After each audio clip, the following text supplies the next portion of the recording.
Like the concept of aumakua and kinolau, that's the important concept, is that when we can see the world as we see ourselves and we can value the environment as equally valuable as anyone in my family, my children, then we make better decisions as a species. So like going into the lo'i and having your feet interact with the dirt, being on a va'a and feeling the tempo and the current and the wind, and you're putting yourself in spaces that the kupuna were in, and there aren't many that you can actually feel exactly what they felt. You're not going to the forest to become a tree, you're going to the forest to learn how to be the best you. What is one thing you wish people knew about you that they don't? I'm not scary. That's what I come across. I was so scared. No, right? It's like, no. Velina mai kako, welcome to Keep It Aloha, a podcast that keeps it aloha by keeping Hawai'i Hawaiian. I'm your host Kamaka, and all we want to do is be Hawaiian in Hawaii, speak our language, and celebrate our culture. And we'll talk about all of that with our guest today. But before we introduce him, make sure you all check out our official website, keepitaloha.com, or head over to mahaloshoots.com to get some official KIA merch. I also want to remind you to check out our Patreon at patreon.com/kamakadias if you want to support us for as little as $3 a month. If supporting us with money is not for you, but you still love this podcast, please consider leaving a review on Spotify or Apple Podcasts. I read every single review because I appreciate it so much. And to prove it, I want to share this heartfelt review from Crizzy Lori. This person said, I can't tell you how awesome this podcast was. You guys captured the feeling of aloha to a T. It made me so proud to live here in Hawaii, and it makes me feel so good that the young generation such as you guys are doing great stuff to keep the mana alive. Mahalo so much for this awesome review. All right, I'm stoked for this episode, so let's introduce our guest. The Makapu'u Twilight Concert returns for its 6th year at Sea Life Park. The star-studded lineup features some of my favorite past guests we've had on this podcast, Anuhea and Kalani Pe'a. You don't want to miss out on performances by slacky guitar legend Ledward Ka'apana and the graceful Huaka'i Polynesian Productions. Local plate lunches and poke bowls will be available for purchase along with an assortment of craft beer, hard seltzers, and wine by the bottle or glass. Upgrade to the VIP package to gain admission to Sea Life Park prior to the concert and a chance to meet these artists. And let me tell you, they are all awesome. I had an amazing time last year and I can't wait to see you all there this year. For more information, visit sealifeparkhawaii.com or call 808-259-2500. I'll see you there. Our guest today is a Hawaiian language advocate from the island of Oʻahu. This father of 3 is passionate about the environment, the Hawaiian language, and is a custodian of our cultural traditions. As an educator with his Ph.D, he strives to encourage others to embrace sustainable practices and indigenous wisdom. He is also a traditional tattoo artist as well as a lyricist and musician who wrote Amy Hanaiali'i's song Pa Aheahe, which was nominated for Song of the Year at the Nā Hōkū Hanohano Awards. Currently, he is the principal of Waihona o Kana'awao, and I am so stoked to talk stories with him today. His name is Kalehua Krug. Aloha, Kalehua. Welcome to the podcast here at Vai Collective. Pea mai ne'oi. Mai ka iwaleno. Aloha nui kako. Aloha. So we'll definitely have some parts where we'll drop some Olelo Hawaii because it's just so natural for us. But I really am so honored that you're here today. I've been seeing you on social media. We met at Pua DeSoto's grad party a month or 2 ago. That was really awesome. You were playing music, actually. Yep. So you're a really well-rounded kind of guy. Yeah, mahalo. Yeah. I'm excited to be here too, bro. Yeah. So we're going to talk about some really good things today. This might be one of the best episodes. I'm just putting that out right now. But before we get into anything, we got to start at my kinohi mai from the beginning. Kino. Where are you from? Where you grad, and what was it like growing up? Ai, ho'omaka wau maka ho'ike ana ka velina I ke aloha I ka lahui e ho'olohi maila. Mahalo ia'o ka maka no kia kono ana mai iau. So I reside in Lualualei on the west side of Oʻahu, in the moku of Wai'anai.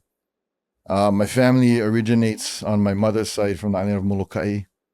And they walked and went through their journey to get to Nanakuli, where they settled on homestead land. So I lived there with my 3 kids, returned back to Nanakuli to work in my family's homeland. And where did you grad? So I graduated from Kamehameha in 1994. 94. Yeah, A long year time after ago. I was Long born. time ago. Hey, Hey, you you still cannot look say young. that. Yeah, long time. So Long time. Kamehameha. What was it like back then? At Kamehameha. Yeah. Well, I mean, it's hard to interpret because I think I have a little bit more depth to my thinking. Mm-hmm. But when I do recall that time, it was, I think the journey that you walk through in a space where a school is labeled as Hawaiian, it provides comfort, I think, for myself. The education was good. I was actually at Punahou before Kamehameha, so the academics wasn't, notable as far as challenging or anything different than I was already used to. But just the environment of being around other Hawaiian students, other Hawaiians, and then having, fair skin, it made me feel a little bit more comfortable in my Hawaiianness at that moment. Yeah. Mm-hmm. That was the most humble way to say that Kamehameha was easier than Punahou. No. So what was your childhood like? What kind of things did you do growing up? Did you have the culture around you all the time, Olelo and all of that? Well, I think so. My reflection is that it was there, but I wasn't aware of it. So I wasn't conscious that there were aspects of culture in my life because I think again, I bring up my father is from Montana, and so being in that kind of a diverse environment, growing up in that era, you really challenge and question the way that you see yourself and you see the world. And so Hawaiianness was a big part of my identity, and trying to find it or figure it out in that moment was challenging. But being, walking through that experience and being able to spend a lot of time with my grandmother. So when I say it was around, I would say that she was a part of a church called Kamauna Oliveta. And they did things in that church that I think most other churches don't do. And I'll just say that they were cultural. And I can recognize that now, where in that moment, I just thought it was a part of normal lifestyle at that time.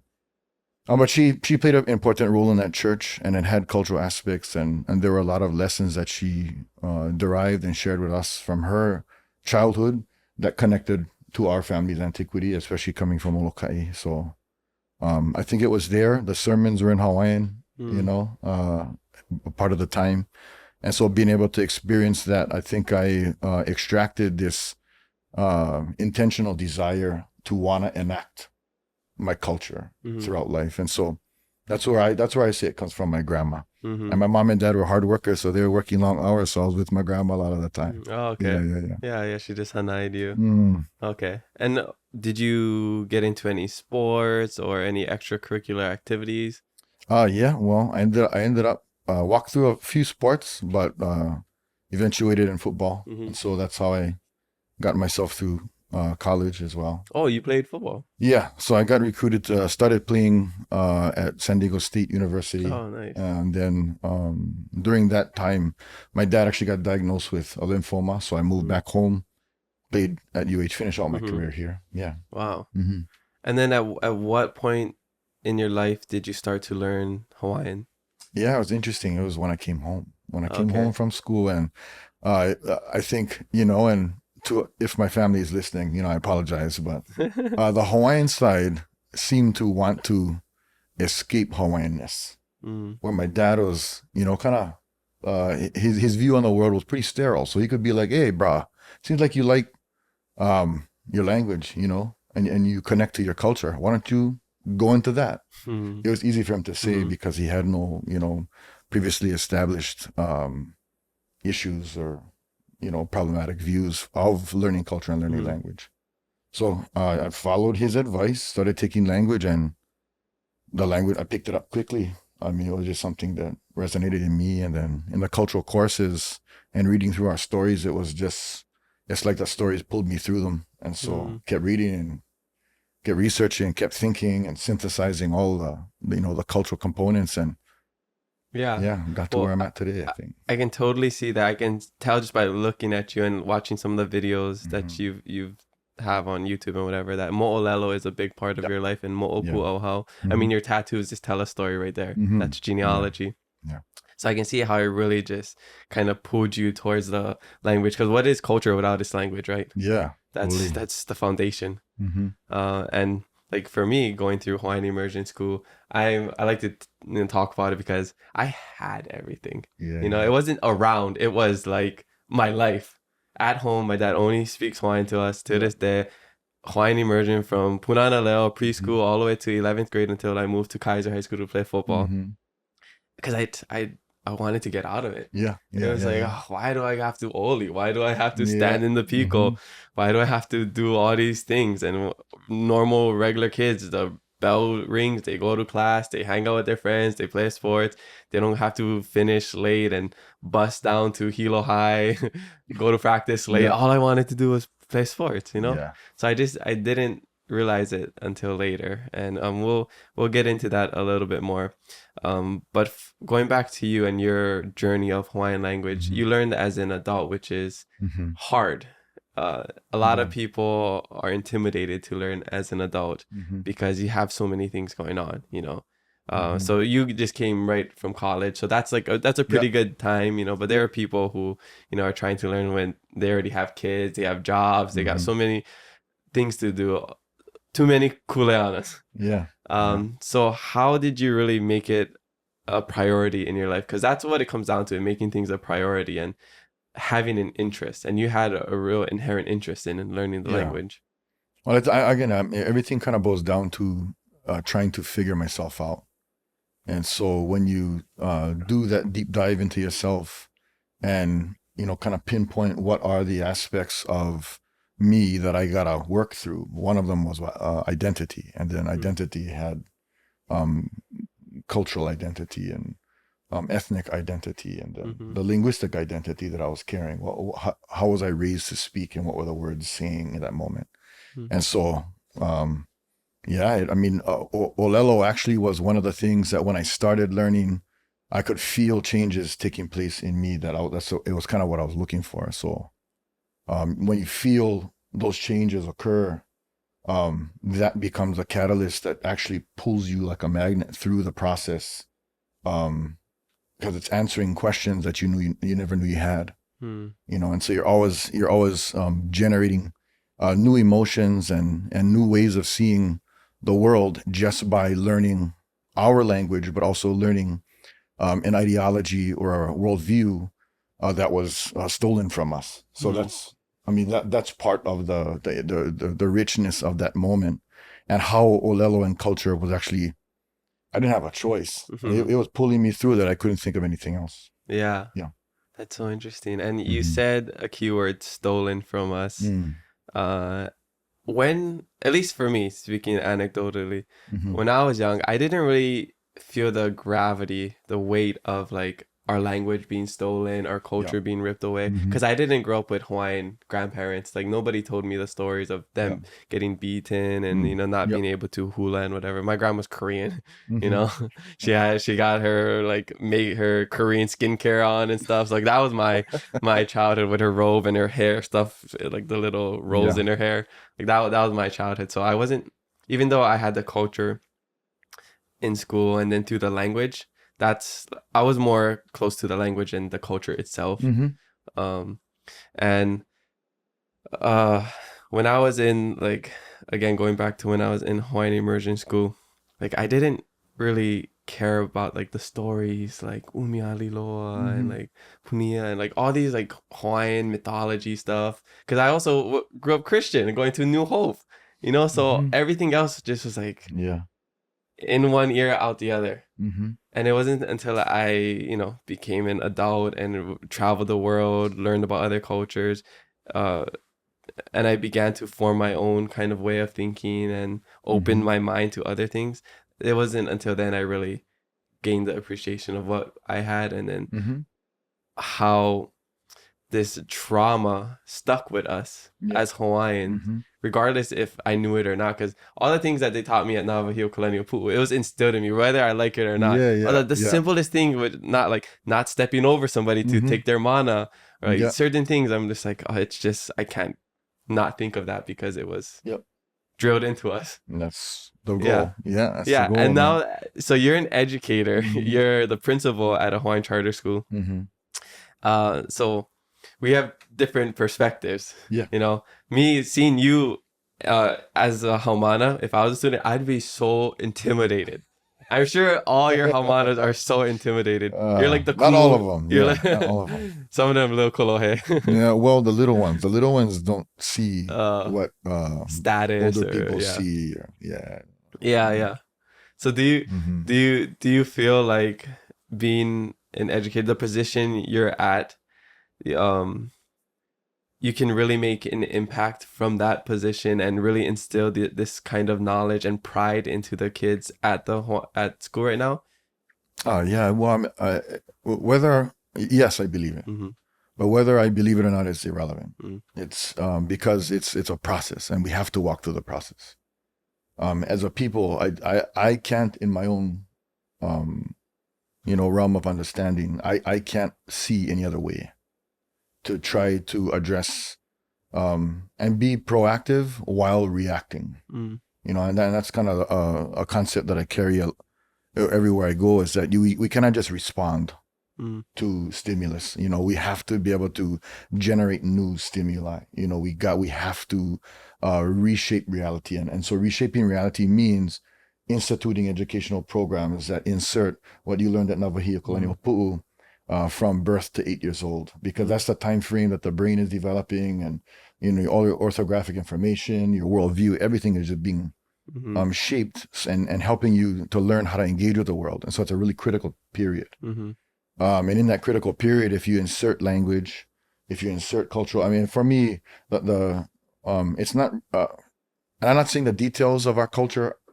isn't the point, but I think generally the impact of our culture is caring for the natural world. The ideas of like anthropomorphism, and I talk about that a lot, but being able to see the world, plants, animals, fish, as important to you as your mom or your grandma. Like the concept of aumakua and kino lau, that's the important concept. Is that when we can see the world as we see ourselves, and we can value the environment as equally valuable as anyone in my family, my children, then we make better decisions as a species. And so, and I talk about it in that way. That's the general basis for why I am a proponent of culture in education, especially at that age group. So I believe that we can. And when you insert language to whatever level, each individual has a ceiling of learning that they can take on language.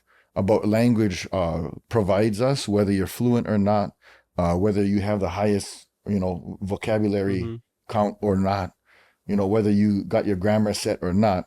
Engaging in language is engaging in worldview.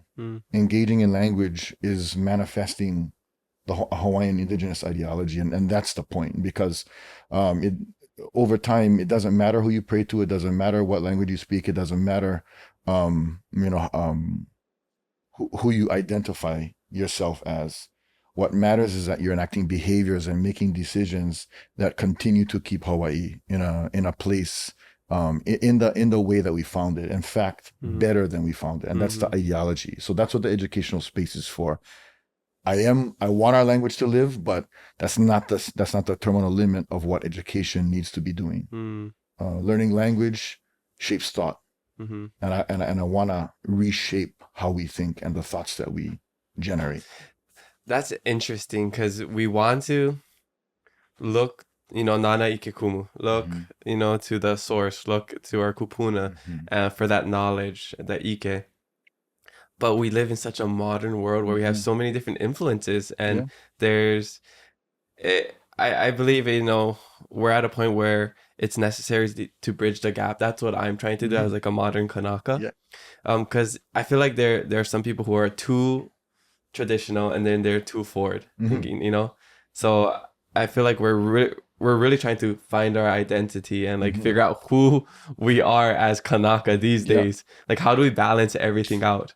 you know, and then that's one of the journeys that I've been going through in the last like 3-4 years, ever since I came back from living abroad. Yeah. I think the concept of balance is an interesting one, Mm-hmm. because you can only balance, conceptually speaking, in accordance to your own view or your own consciousness of reality. Mm-hmm. You cannot balance something that you don't embrace, support, or know exists. Mm-hmm. Does that make sense? Yeah. And so the idea of balance, I always tell everybody that to be able to balance something, you have to know them. Mm-hmm. You know, you have to know the terminal edges. You have to engage with them. So engaging in tradition and trying to become that balanced kanaka means that you have to engage deeply. You have to engage deeply in our traditions. Mm-hmm. Because if you don't understand them, you're not actually balancing. Mm-hmm. You're actually making inferences based off of missing knowledge. Mm-hmm. So what are certain things that we can do to find that balance? Well, you know, learn more about our own culture. Like, does it take somebody going into the lo'i, learning Hawaiian, all those things? Kind of like, I don't want to say like making the perfect kanaka, you know, like the prototypical Hawaiian. Well, you don't have to be like, you know, I'm not saying you got to farm and become a taro farmer for a kalo farmer for 30 years, but you got to go in the lo'i. You got to get your feet there. Got to reconnect. You got to go into the mountains. You have to see our animals. You got to reconnect, you know, and reconnecting isn't a field trip of one day. Yeah. Reconnecting is that spend significant time researching your family. Spend significant time sitting with elders, shutting your mouth and listening. You know, enact the behaviors that we are fairly certain are Hawaiian behaviors. And then once you get into the space, because I feel like the concept of moving forward and moving backward in a linear sense is a contrived construct. Like it's not actually, we don't have to see it that way. And so progress is not something that's always forward. You know, progress could be that we see that a decision we're making now in the realm of balance. Now I'm trying to keep it in the realm of balance. That being balanced means that I know well enough that when something's wrong, and if there are signs around us, and if there's information and data that points to these things being wrong, then in my balanced state as a human, I get to decide with a knowledge, and in my increased capacity or increased consciousness, I get to decide where progress lies, whether it's in our tradition or it's in the future. So it's almost a journey of self. Yeah, it has to be. Yeah. And I feel like I've been on that journey, and I still am, because I think it's a lifelong journey. Absolutely. Because so I lived in Madagascar for 3 years for the Peace Corps. I was volunteering. And again, that's like, was another identity crisis, you know, working for the American government. Yeah. But, you know, being I'm working for the government. Yeah, exactly. You know? So, you know, it's one of those things that's hard to get around. But in 2019, when I was finishing my service, that's when the Mauna Kea movement was going on. And seeing like people I know get arrested, like that was like that pool is like, I want to be home so bad. I want to like reconnect. I want to olelo, like, because it's so hard to be Hawaiian when you're not in Hawaii. Like they don't understand. Like you can celebrate your culture, but it's not the same when you're, you know, on the aina. So when I got back, I started going to Ho'oku aina in the lo'i, started volunteering over there, and that's when I like really started to connect. So like I'm speaking from experience, because you know it kind of sounds like, oh yeah, you know, like, you just gotta go connect and this magical thing will happen, but it really is. Like I don't know how to explain it. It like it really reconnects you with your culture. I mean, Taro people. It's and it's really so on our school's campus. We, you know, this past year the students helped to grow over 1,200 pounds of kalo, and when I say it that way, because that ends up becoming the trajectory to feed themselves and the community. And when you put intention into growing in that way, that you're growing to be connected to people, to be connected to your environment, to be connected to your traditions. The intentions are a daily occurrence. And then the simplest things of telling, the 6-year-olds, 5-year-olds, hey, say hello to Aloha. Mm-hmm. That's it now. And they walk by and, without prompting, they're high-fiving the taro leaf, or they'll go in and they'll give a kiss to the taro and they'll go, aloha, aloha. Just that shift in consciousness is so impactful because it's a seed of a concept or an idea that I cannot comprehend because I was not given that seed in that moment in my life, in my development. And so these are and it's really small shifts. Like I'm not saying you got to be an orator when you go learn Olelo. I'm saying jump on the journey, the Olelo journey, and that's it. So wherever I get, wherever you get, doesn't matter because we're on the journey. And the journey teaches us things. It's like a walk to the forest, and the forest teaches you to be quiet. The forest teaches you to focus, and the forest automatically provides you a space by which you can provide yourself peace and calm and mindfulness. Like that, and if whether that's magic or not, I don't know. I think it's natural. These are natural spaces, and we don't live in natural spaces now. So we got to get ourselves to the natural spaces and allow our genetic memory to take over and provide us this information. Yeah, definitely. That was beautiful. So all that being said, and as much as I want to reconnect and be Hawaiian to the max, I feel like everyone has their own personal journey and everybody does things in different ways. Like I always say it's like the modern aupua. Everybody has their different roles. This is my role. You're not gonna find me farming kalo, every day. Once in a while I'll go and volunteer, pull some weeds, whatever. But like I just don't feel like that is my kuleana. I feel like we have a kuleana to our culture as a whole. So how do you feel about that? Like do you believe that people have their own kuleanas and like people are on their own path doing different things, whether that's with language and politics and whatever aspect of life? And absolutely that's the balance. I mean, then returning to the idea of balance, that's you're not going to the forest to become a tree. You're going to the forest to learn how to be the best you. And that's where the information comes from that allows you the deepest depths and the most significant forms of wisdom to be able to make the conscious decision of balance. Because in the world we live in, we spend a lot of time, in the conscious, cemented rat race that we have contrived as our reality now. Oh, Waikiki. Life. Yeah. Everywhere. And so we spend a lot of time here, and we are experts in this place. To a fault. And so a part of balance is being able to have something there that allows us spaces of contemplation. Because that's what that's the goal, is getting to a space of educated and knowledgeable contemplation. You cannot contemplate something. What I was saying before is you cannot contemplate something if you don't know the other thing. If you just have one thing strong and this is weak, it's not actually contemplation.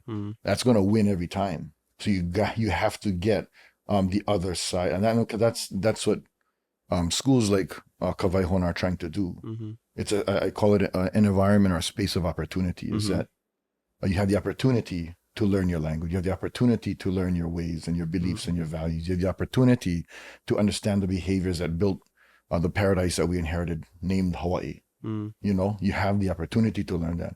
And once you have the opportunity, then that's true choice, because true choice comes from opportunity and knowledge. If Aloha Hawaii is a supplement, afterthought to, this really powerful American-centered, English-based program, that's going to win all the time. And I'll say is that most of the time the Kaipuni program, the Kaya Olelo program, is that when students are making decisions, that take them away from the Kaipuni experience, it's because of this idea that the reality in and of itself is a juggernaut. And the Kaipuni experience may not connect to the home. It may not connect to religion, to the spiritual core of us. It may not connect in those ways because of where it's housed in state institutions. But they move away because the power and that the program generates cannot compare to the juggernaut of the systems that are in place, and the media systems and the language systems and the capitalistic economic systems in play. It's huge. And to pull someone, just getting to the middle of it is, out of this world difficult. And so ultimately for myself, that's why I believe we can find balance. I believe we can be successful in the educational space. But there's got to be these components that have to be set into the early developmental stages. It has to be put into a time and ingrained into a space where children won't remember where it comes from, but it'll just be a part of them. Do you think and be honest here, do you think all that can happen within our lifetime? Because I feel like everything that we're doing now, it's for our keiki. Yeah. It's for the future. Because I don't know what the next 30 to 50 years are going to look like. Yeah. I know there's going to be a lot of progress in our culture and our language. There already has been, in the last 50 years. But and just adding on top of that with like the sovereignty movement, all of that, I feel like we might not see any of that in our lifetime, but I am pretty confident that the future generations will. Well, I believe I'm just a reflection of my kupuna. So when I see, they see. And, as my kids walk through the journey, the people that I work with walk through the journey, the youth that actually come up and become teachers as I exit stage, that's the reflection of us, and so we'll be able to see that through them. But I'm not worried about experience. I don't, that the process to address the disparities that we see in our reality is life's purpose. There is no top of the mountain, to arrive at. And that's the part, I think, especially in educational spaces, is that our kupuna never thought, like, I'm not going to be here to see Keku Haupi'o be the greatest warrior. You just, you saw his capacity. You sent him to his teachers. He emerged out. He lived. He, had he was just a reflection of the Nohona. And so for me, it's just enacting the behaviors of that Nohona, being Hawaiian as best as we can. Yeah. But being Hawaiian is the top of the mountain. Yeah. It's not, I don't have to see anything. As long as I'm, as long as I'm on Mauna Kea, trying to have a conversation and teach people about overdevelopment and overpopulation, and having the conversations of when is enough as far as houses or cement buildings or roads, that's life's purpose.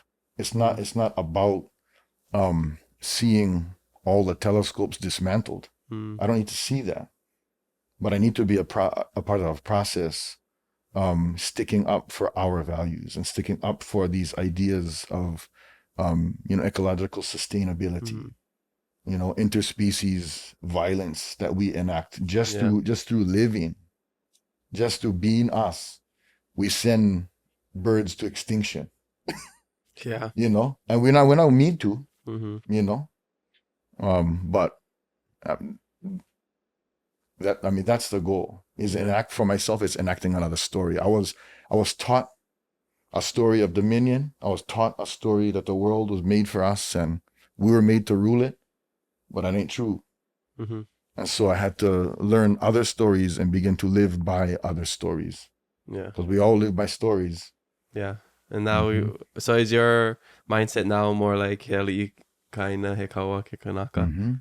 Like we don't know anything. We're just here to steward the land, to take care of everything until the next people come. Well, the words we're sharing right now, we're being kawa to the aina. Yeah, that's the job. That's the role. And so if being a kawa to the aina is a point of accountability, then we're being accountable to it right now just by speaking these words. Yeah. Mm-hmm. That's what it's all about, is starting the conversation and like having these discussions. That's my main goal, and this having like this discourse and being able to watch this and like listen to people said, maybe things that you've been thinking of, and have people elaborate a little bit more. Yeah. That's so powerful. One question I want to ask you is, how can we be Hawaiian in Hawaii in this era where a lot of us don't even look Hawaiian? I think that's the biggest struggle, right? Yeah. Wow. Okay. And then we can even get into like tattoos, because you know, people who aren't Polynesian or don't have a connection getting tattoos, does, you know, is that appropriate in that? But we'll just start from the, you know, real basic. Well, I'm gonna define, and this is, sometimes it rubs people the wrong way, but I don't necessarily prescribe to the idea that Hawaiian has to be an ethnicity. And as an ethnic Hawaiian, I can say that, you know, but I also understand that the most important aspect of quote unquote Hawaiianness is the ideology. So the way the kupuna thought, the way the kupuna lived, and the behaviors that were generated through that lifestyle. That's the most important thing. And you don't need dark skin to shift your behaviors. You know, you don't need Hawaiian features to enact kupuna-like indigenous behaviors. You know, does that make sense? Yeah. So it's almost like it's a mindset. Yeah. Yeah. And I want to, I mean, because shucks. Yeah, we'll go with mindset. I mean, I think it's deeper than that. Because it's a way of being, maybe. I mean, but yes, it's a mindset. I understand what you're saying. Like maybe, so even deeper than a mindset, a lifestyle. It's got to touch your soul. Like we've got to crack through the space that religion occupies in us. We have to. So would you say it's Hawaiian could almost be like a religion, where there's these guiding principles, these values, these morals of being Hawaiian, of believing that you are Hawaiian? Well, that's where initially religion, you know, that's the space it occupies, is the morals and ethics and values. And so for my own thinking, because I'm not trying to dismantle any other religion, other than these are particular ideas that come from specific religions that allow us to feel like we can conquer each other or conquer the world. Because when you have this idea of dominion over the world, you take yourself into this almost battle with the world. You know, like I read this author called it, like, you know, the concept of the wild. Calling nature the wild puts a negative spin on not just nature but natural processes. And then it provides a space of separation between humans and the natural world, like we're better or different. And religion says that. You know, that's where we get it from. As a derivative or a creature created in the image of God, we ourselves are almost godlike. Yeah. And so we enact behaviors where you think you're godlike. You begin to do things like this, like, you know, overpopulate, and then and I don't want to get too far off responding to the question you asked, but you get to a place where you overpopulate, you know, a small area, and then you see the effects of that overpopulation, meaning economic, ecological downfall, disease, bad health, famine. You know, you start to see that those are the characters. I mean, it's easy to, it's a natural process. It happens to any animal that grows beyond its capacity in a small area, beyond its resources. Yeah. And so it happens, but then you actually blame that on a spiritual aspect and not the biological, because if you keep it into the natural realm, if the natural realm becomes your religion, then you actually live by natural rules. You actually think that they're valuable. But when you extend where your morals and values come from a space that don't necessarily include nature, because the stories of many of the monotheistic religions don't talk about nature much. It's really about the human experience. Mm-hmm. And when you focus just on the human experience, you can't think about that. Mm-hmm. And so that idea of Hawaiianness stems from not skin color, but where you're drawing and extracting your morals, ethics, and values from, Mm-hmm. because that is where our actions grow from. Mm-hmm. That's where our behaviors grow from. Yeah. Does that make sense? Yeah. And through all that, there needs to be a connection to the land. Mm-hmm. And not just like you Obviously. said, not seen Yeah. as the wild, and Mm-hmm. that's the wild. We're the tame species. Yeah. We're better than We're that. civilized. Yeah. Where it's really almost like equals. Yeah. Maybe even like the Well, land is even more than us. You go to the kawa. Yeah, exactly. Yeah. At the land. That's so interesting. Yeah. And It's competing stories, though. What I'm trying to say is that yeah. there are competing stories, and part of the confusion is one of the stories says that you can't believe any other stories. Mm-hmm. Does that make sense? Yeah. I mean, it's just like certain other religions where this is the one true God, Mm-hmm. right? Yeah, that's what I'm saying. Yeah. I got you. But I want to respect, Yeah. the people listening. But and these are just stories we live by. Yeah. And we don't necessarily know if it's true or not, but we're here to talk. And Mm-hmm. I saw this one clip on Instagram where they said about how these days we're all about diversity, inclusion, diversity, this, and that, and people. Mm-hmm. But nobody ever talks about diversity of thought, Mm-hmm. about having competing opinions and thoughts, different viewpoints on life. Mm-hmm. Like once, me and you have a different thought on something, then it's not okay to be diverse, right? Yeah. It's so crazy that Divisive, we don't think yeah. about it like that. Yeah. And like even when you go into like the language and you think about the etymology of certain words, like I know there's been a lot of talk about breaking down haole, is it haole, is it aloha, is it aloha? Mm-hmm. There's Ka'alala, I don't know if you know him. Yeah. He's been trying to break down these theories of like, oh well, back in the days they never said this, but like some other people say, well, these were stories and whatever. And like when you look back at the etymology, and like there's so many competing viewpoints, right? So I want to know what your thoughts on that is. Research, ba. Yeah. And research is more than one source. Mm-hmm. So there's no right or wrong. There's just different. No, I think get right. I think get right, and right is in frequency.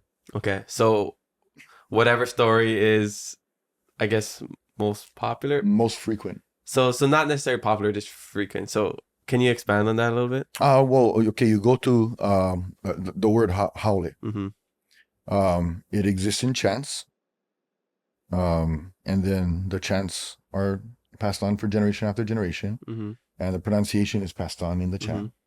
And then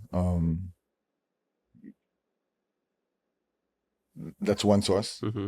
And then you have native speakers recorded, and none of them say haole. Mm-hmm. I mean, I'm just I'm pointing out information. These are just facts. Yeah, facts. So and then the concept of something being foreign, we can discuss that, but I'll say with a really strong educational guess that it's not a new word. Mm-hmm. It wasn't derived upon Captain Cook's arrival. Mm-hmm. Does that make sense? Yeah. And so there is one competing story or narrative, and that's fine to have the competing narrative. But as a sound researcher, you have to have things that are triangulated or more. Mm-hmm. You need multiple sources from multiple time frames to be able to make a decision. And then all of us should be wanting to make the best decision, because concepts like this, and this is really important to me. Concepts like this, as well as other words, other definitions, other ideas, and other concepts that sometimes manifest in like a contemporary context inappropriately, reshape tradition. And so we lose our tradition. We actually lose the truth of our people when we don't have significant research backing what we think and say. So do you believe all these stories are detrimental to the language? Absolutely. Yeah. So we should I should be telling people to stop thinking like that right now too. We should be saying is that, are you willing to take one testimonial from a person that's alive or within our generation? Is that where we're coming from? Mm-hmm. Because this is a word that I think, and many words are like this, many concepts are like this, and I don't think that we're going to get to Mm-hmm. the one that I think is most impactful in the world we live in today. But words like this, you need research behind it, and you've got to be able to tell the truth about the research. You've got to share everything you know about it. Mm-hmm. You know? Yeah. So And- so these I guess breakdowns of the word, these they're almost like commercialized. You think like how well, I did all think this... about like so it comes from I'll call it programming, Okay. because I think Pilahi Paki, Moana Simeona, you know, they generated their programming, and it was great. I mean, there's a lot of good stuff in there. But from that space of native speaker thinking or creativity, because it was creative at the time. It wasn't something that's traditional. That you actually, the trajectory that from that programming, it enters into a space where native speaking thought doesn't exist anymore. And so you have people making really heavy, deep inferences off of things that they cannot comprehend. Sorry, I just... Yeah, and then but it makes sense because like people label things they don't understand. It's inference. Yeah. I mean, conjecture. Sorry. I mean, and I just say, and I only say that not to, push back on anybody. It's just realistically, there has to be, it can't just be I like somebody, or this is my friend, and someone I believe my friend. Is like, nah, that's irresponsible to our people. That's irresponsible to the truth of our tradition. It's irresponsible to our language. Yeah. To walk through things in that way. And so I would just, it's not about, I mean, believe what you want to believe. In the end, that's what it's about, diversity of thought. I'm just saying that when I choose what I do or what I say, I'm going to do the best job I can. I'm not perfect. And I don't know everything, not by any means. But I'm going to do the best that I can as a researcher to understand what's the truth. And the truth doesn't always have to fit what I want it to fit. Like that, does that make sense? Because sometimes we put intention ahead of the research. I already have an idea of what I want to come out of it. So I'm only going to look for the things that support what I think. And that's wrong. Wrong. You got to research the whole thing and find the truth, because our tradition, our culture, our future depends on these concepts to be as authentic as we can find. Yeah. And that's a great point to bring up in like a lot of different aspects in life as well, not just language and culture. But mahalo for sharing that, because it is important. And for us who have been so assimilated into American culture, I mean, myself, it's all of us. Like it's, if you're saying that, you're not doing anything American, that's a lie. Stop drinking beer. Stop drinking, like doing all these things, like it's part of our life. Yeah, wearing clothes, exactly. So it, like we talked about, it is hard to navigate everything in this life. It feels like especially with social media, you're like put under a microscope and you cannot say anything wrong or you're gonna be ridiculed. And like there's a lot of people who are putting out all kind of different things, and it's hard to know what is truth and what is just it's about feelings now, I think. It's not actually about knowledge. That's this resonates with me, and it's like things can resonate with you, but why does it resonate with you? Because if you don't know about it, if it's something new, how can it resonate with you? Because you have no background understanding of it. So it's fitting already your narrative. The narrative, that's a great word. Exactly. And so going off of that, something like the flowers and symbols of the islands, that also is like an American kind of way of thinking as well. Well, I mean that's in the process of because I would say that comes from a period of our kupuna. I mean that's definitely within the generations of native speakers. But again, it looks like it's feeding towards these ideas of beauty and peace and compliance or complacency. I mean, it's really building almost a tourist attraction by its existence. But I get what was happening in that time. You know, I'm at the turn of the century in the 20s. I mean, just having the shows, musician shows and dancers, and the way that we generated, we were targeting an audience. You know, so to say that it's not American, no, it's a part of the shifting of time, whether or not in that moment in time the kupuna could see the future and understand consciously where that would lead us. I don't think they could comprehend, like, you know, the jet fuel in the aquifer. I don't think they could comprehend, you know, 10 plus telescopes on the top of Sacred Mauna Kea. I mean, I don't think they could comprehend that at that moment. So they were doing things that I think fed the process, but I don't think they could see the future. And so for us, hindsight gets to be, you know, 2020. And so we're talking about this as a concept. So what are we doing now that's similar to that keeps us on the trajectories that we critique now? Yeah. And I ask these questions because I'm just so curious because like I said, I've been around this stuff my whole life, and like I don't know what's right and wrong anymore. So it's just really confusing, and like having such a big platform. Guesses, bro. Yeah, that's all it is educated. But then that's why I want to bring on people like you and like other people who are really well educated in these topics, so that we can talk about it. And then, you know, whether you believe it or not, like at least you heard it here. Yeah, you know. Yeah, absolutely. Yeah, I want to get into kind of the sovereignty movement right now, because in a couple of days, Nā Hōkū Hanohano will be celebrated. And just real quick, for people who never heard of that, can you give us a little like quick summary of what that is? A little history lesson from Po'okuma right here. Yeah, so Nā Hōkū Hanohano, it comes from a time in our monarchy's history where Britain, not intentionally, took over Hawaii. And in international interaction, Kauikeoli actually, through negotiation, through sending out emirates into the international realm, got treaties and actually brought back, you know, our Nā Hōkū Hanohano that's when we got our sovereignty back. So it was returned back. Yeah. So Admiral Thomas. Yeah.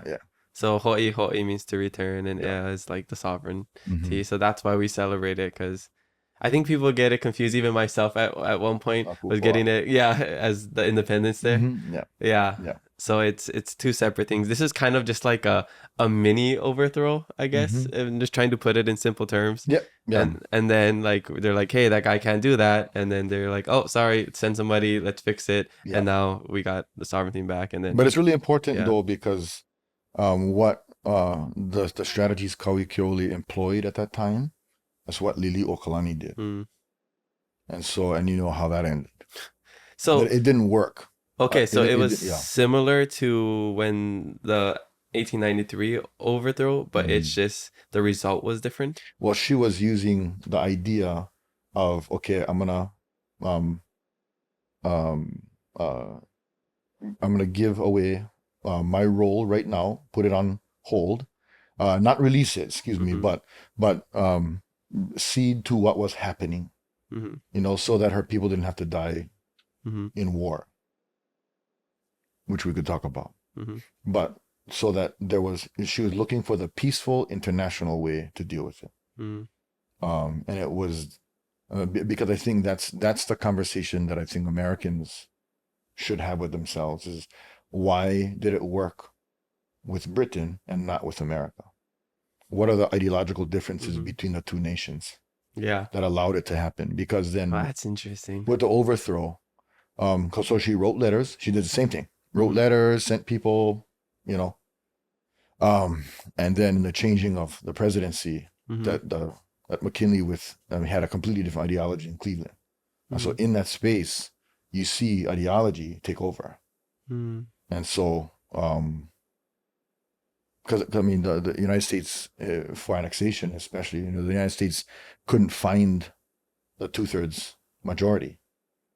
That's why there's the Homeland Resolution. It's a joint resolution by McKinley, and a joint resolution is actually a president's executive power. Does that make sense? And you're using domestic American law in an international space, which you can't do. Yeah. That President Biden cannot make an executive resolution that affects Japan. Yeah. But that's what happened here. And that's why the problem. And that's why it's still illegal, and they recognize it as illegal, but nothing has because there's no treaty. So you don't have a declaration of war or treaty of annexation, and there are none. Yeah. Because those are the internet. That's a way to enter into the international realm. Yeah. And there are other people way more knowledgeable about this than me.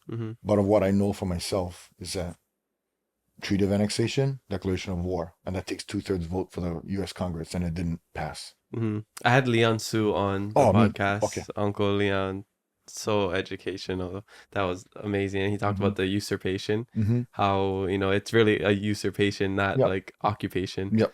And like usurpation is just like more like a forceful, illegal kind of takeover, where occupation is more like I guess it's more civil. Yeah. I guess. Yeah. That's kind of the difference. So a lot of people think we're still occupied, but we're usurped. And that's the kind of the difference. Well, I think it's easy to see it that way, as this cordial occupation, because of the lifestyles that we have been bred to believe that the way that we live is better than we were living before. And so when you think, life is okay, good enough, what if China took over? What if Russia came into? I'm like, what? What are you talking about? Comments all the time. Well, I mean, but you can say that, but that's all just derivatives of colonialism. That's 100% because you don't have an identity that's attached to who you are and where you come from. Your identity was supplanted. So you can't think anything else. Yeah. People, no, totally. I get it. People do not understand that, especially people outside of Hawaii. I see the comment on social media. I know it's reached outside of Hawaii when I start seeing comments like, oh, Hawaiians are racist, or oh, you guys would have been overthrown by Japan or whatever, and all these like ignorant comments. Like they know nothing about what's going on and to the gravity of it. They're like, oh, well, that happens to everywhere. Welcome to America. Like just that way of thinking. That it's okay. Well, I mean, but okay, it's gonna go back to the reality of what story we live by. Yeah. Because, I mean, if you look into history, prophets, good people, aren't remembered. It's a conqueror. If you and so when you glorify conquerors, you glorify the concept of conquering. And so when conquering becomes who you are, what else can you do? Yeah. Yeah. So that's the honestly, unfortunately, that's the American mindset. Is that if I don't like something or I don't like somebody, they're going to do something wrong. Let's just blow them to smithereens. Yeah, we got the. And that's like, geez, I mean, no other way, And then the vicious cycle, begins, because then they fight back and say, see, they're violent too. It justifies my violence. Exactly. And that's the vicious cycle. At what point, does the violence stop? Yeah, that's exactly what I want to like comment back onto some people. It's like, just because they've done it to other people or it's happened to other people doesn't make it okay that it happened to us. And just that Hawaiians are alive, that's not enough. Yeah. Our language almost died. Yeah. All of us less than 2,000 native speakers. Well, and the thing is, you asked if we can see things in our lifetime. I'm going to tell you, there are people who saw the death of our language in their life. Yeah. It was fast, because all you got to do is supplant something new from 0 to 8 years old. Yeah. And once you do that, it's done. Yeah, bro. For sure. Like, it's done. And that's you don't even need a full generation. You need 10 years. Yeah, that's a decade. crazy. To kill a language is a decade. Yeah. Well, that's why the Puna na Leo and all, Larry Kimura, Kiki, Kawaiʻi, all of them, It's the Mike important. Kumus, Really important. Pilo Wilson. They, to me, I look. When I was in school, I didn't really know who there was. It was just like I'd ask the principal, and as I got older, I'm like, these people are legends. Yeah. I'm like, oh, that's crazy. I learned Hawaiian from the people that saved our language. Yeah. So that's crazy. And then getting chicken skin because like really like people don't understand how close it was to just not being a language. And right before we take a quick shishi break, I want to talk. I want to have this a little conversation in our native tongue, a little Hawai'i. Just about like the language, so. Like ma ko unoho haumana ana ma ke kulo na viu kalani pu ma ke kulo kai puni aule au iki ka vai o kia olelo he po mai kai ka hiki ke olelo I kia olelo ka olelo o kia aina he a ke kahi olelo a I kia oe ke hawi I na keiki na poe o kia hanauna e ho ma hua ai kia olelo. E hoi aku wau e like me ka ui olelo I mamua. O ka olelo, a ole ke la ka ni'o.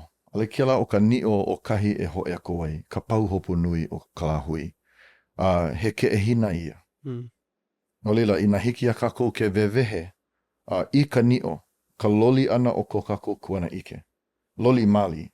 Hoi ke mai na kako I ka loli ana o kakako mauhana I ke la kia la. E ola I ka aina. E kuai kako a pau I kaua no ka aina. Mana o wau o ia ka ni'o o ke ala. O ka kia ona ka olo Hawai'i. Ai ke ala ma ke ala no lila. No uni maka no kome hanaivu ka mukiki e kolu maka olo Hawai'i maka hale. Akula I lako e kolu makahale, I ka piha I lako e walu makaiki. I mea na ke la e ike ole I lako I loko ke lava ko I koi o ka ulu ana. Ike ano o ia I o ka nohona nei. No lila, ma ko lako komo ana I loko ke kula, ka haha I hola lako I ka lako I ike ai no ko mea le lako maa. Wa ike lihi wale no maka hele ana I ka haliku ai maka ke kipa I na hale o ka ohana. Naka he pai ana ke ia I nā keiki e ike ma o aku o kou pono iho. E ike ma o aku o ka ninau ana o heha ana ka vai o ko ua o ana I ka olo Hawai'i I iau. No ka mea, ka ike ane ne mea vai o ka ninau e ninau aku wai heha ka vai no kia hope aku. Heha ka vai no ka umau keiki a me ka umau mupuna. Hea ka vai o kia ona ka ula Hawai'i no ka pono o ke ola o ka lahu o ke ao kulo he lohe, ka honua. No, a homaka ka honua ma Hawai'i. O Hawai'i nei ko ka kulaiwi. Kahi kanu iai ke la hanauna ki hanauna o ka aina no ko ka kou mau kupuna. Ke ku nei ka kou maluna o ko la kou iwi. A ke ku ka kou maluna o ke la, ke ike o kou e na kamali'i I ka vai o ka ohana, na kupuna, na kalo, na mea kanu, na laau lapa au, ka makani, ke kai, ka aina, me ke ike o kou ke la, o ke la ka olelo ka aina. Olelo ka aina pela, olelo ke kai pela, olelo na mano pela. Ma kakakou olelo no ka mea pela ko lako hanai ia ana ke la, me ke la. No lila. Ka hiki ke ike I ka vai ma o aku o kou pono iho ka mea nui. O ia, mahalo nui loa no ke la. Hai. Ia, pono iki ka vai I waho na hauki. Ia. Na paani viki o. Well, o lelo wau, ale paka poe hoi ki la, ka manao ana. Ai loko ko ukaiolu, alo kuluma kia o lelo ana. Ka ma waho o kuluma mai kia mana o ana. E lilo ana wau I mea paani kini popo peku. ma ka oihana. A oia ka pahuhopu o na kekikane a pau. Mai kai kia, no ka mea o wau kia la mamua ke kahi. A ka I loko o ka ulu ana o ka u na awao. A me ka noe au o ka u ike ana I ke ao honua a kako e noho nei. He hoailona ke la no ko kako ka ilihune o ko kako noe au loko. O ko kako na au. No ka mea, I nā kako na naka ike pili, ma ka pake neka, ale paha. Ale kia la he kumu e ho'ole ai I ke keiki. A ole e ho'ao. A ka e loa paha hokai hoaku papahana e ola I oe I nā a ole o ili mai ka moe moe a. No lila, a ka mana ovo, a ole wale no ka ilihune o ko kako na awao. Ka ilihune ka la ke kahi. No ka mea ke imine kako I ka pakele ana. E hiki aku ai I ka vaivai ana o keia o ka mana o vaivai. Ka ole o Hawaii, a ale paha pai ka vaivai o ka lo Hawaii I ka vaivai o ka paani ana ma ka oihana ma ka ao ka la. A ka o ka vaivai o ka lo Hawaii, he vaivai uhane, he vaivai na au. He vaivai ohana. Ke kala, ke la ka mea ho o na au po ai kako. Right. Oh yeah. Let's take I forgot to tell you guys that there's not going to be subtitles, sorry. But yeah, I guess you just got to learn Hawaiian. Yeah. But we're going to take a quick shishi break and we'll be right back. Support for this episode comes from Hawaiiverse.com. Hawaiiverse is an online marketplace with locally sourced products so you can go and support local businesses. Before I go to Amazon or any big box stores, I always check Hawaiiverse.com first if I need a gift for a friend, family member, or even myself. So make sure you check out Hawaiiverse.com, our island universe and your one-stop shop for everything local. Make sure you use code KIA10 to save 10% off of your next order. All right, we're back from a shishi break. Mahalo to our drink sponsor, Shaka Tea, providing the best shishi. Mamaki tea, native Hawaiian plant, super awesome for you. Before we get into Instagram questions, because you just said aloha as goodbye, as Sierra just left, that's something that I always want to ask people about, because growing up, we would always say ahui ho. And people say aloha is hello and goodbye. But like from my memory, like I can't remember if like our kumus and everybody would say aloha when they would tell us goodbye. Like, pauka papa, aloha. So I don't know if you know, just like the history of that, how aloha means hello and goodbye. Well, I think having the beginnings are usually similar to the end, because I think like because it reminds me of the word mahalo. And say, people always go, how do you say you're welcome? I was like, well, mahalo. Yeah. I mean, you can nakako ia, aole pilikia, no ka himea iki. But those are all like trying to fit Hawaiian words into the English need. Because that's the thing, you have a need that you're fulfilling, but it doesn't come from Hawaiian language. It comes from the needs you've generated as an English speaker. Yeah. I also heard that aole pilikia, like they said don't say that, because when you would do something back in the day, it was never a problem for somebody. They would just do it. Like people wouldn't even say mahalo because it was just expected. Yeah, that's something I heard. I don't know how true that is. Well, I mean, all the anytime, and so I spent a little bit of time with an elder named Anakala Eddie Ka'anana. That's what I mean. He said, "Oh, mahalo," I'm mahalo Anakala. Ai mahalo yaoi, and I didn't do anything.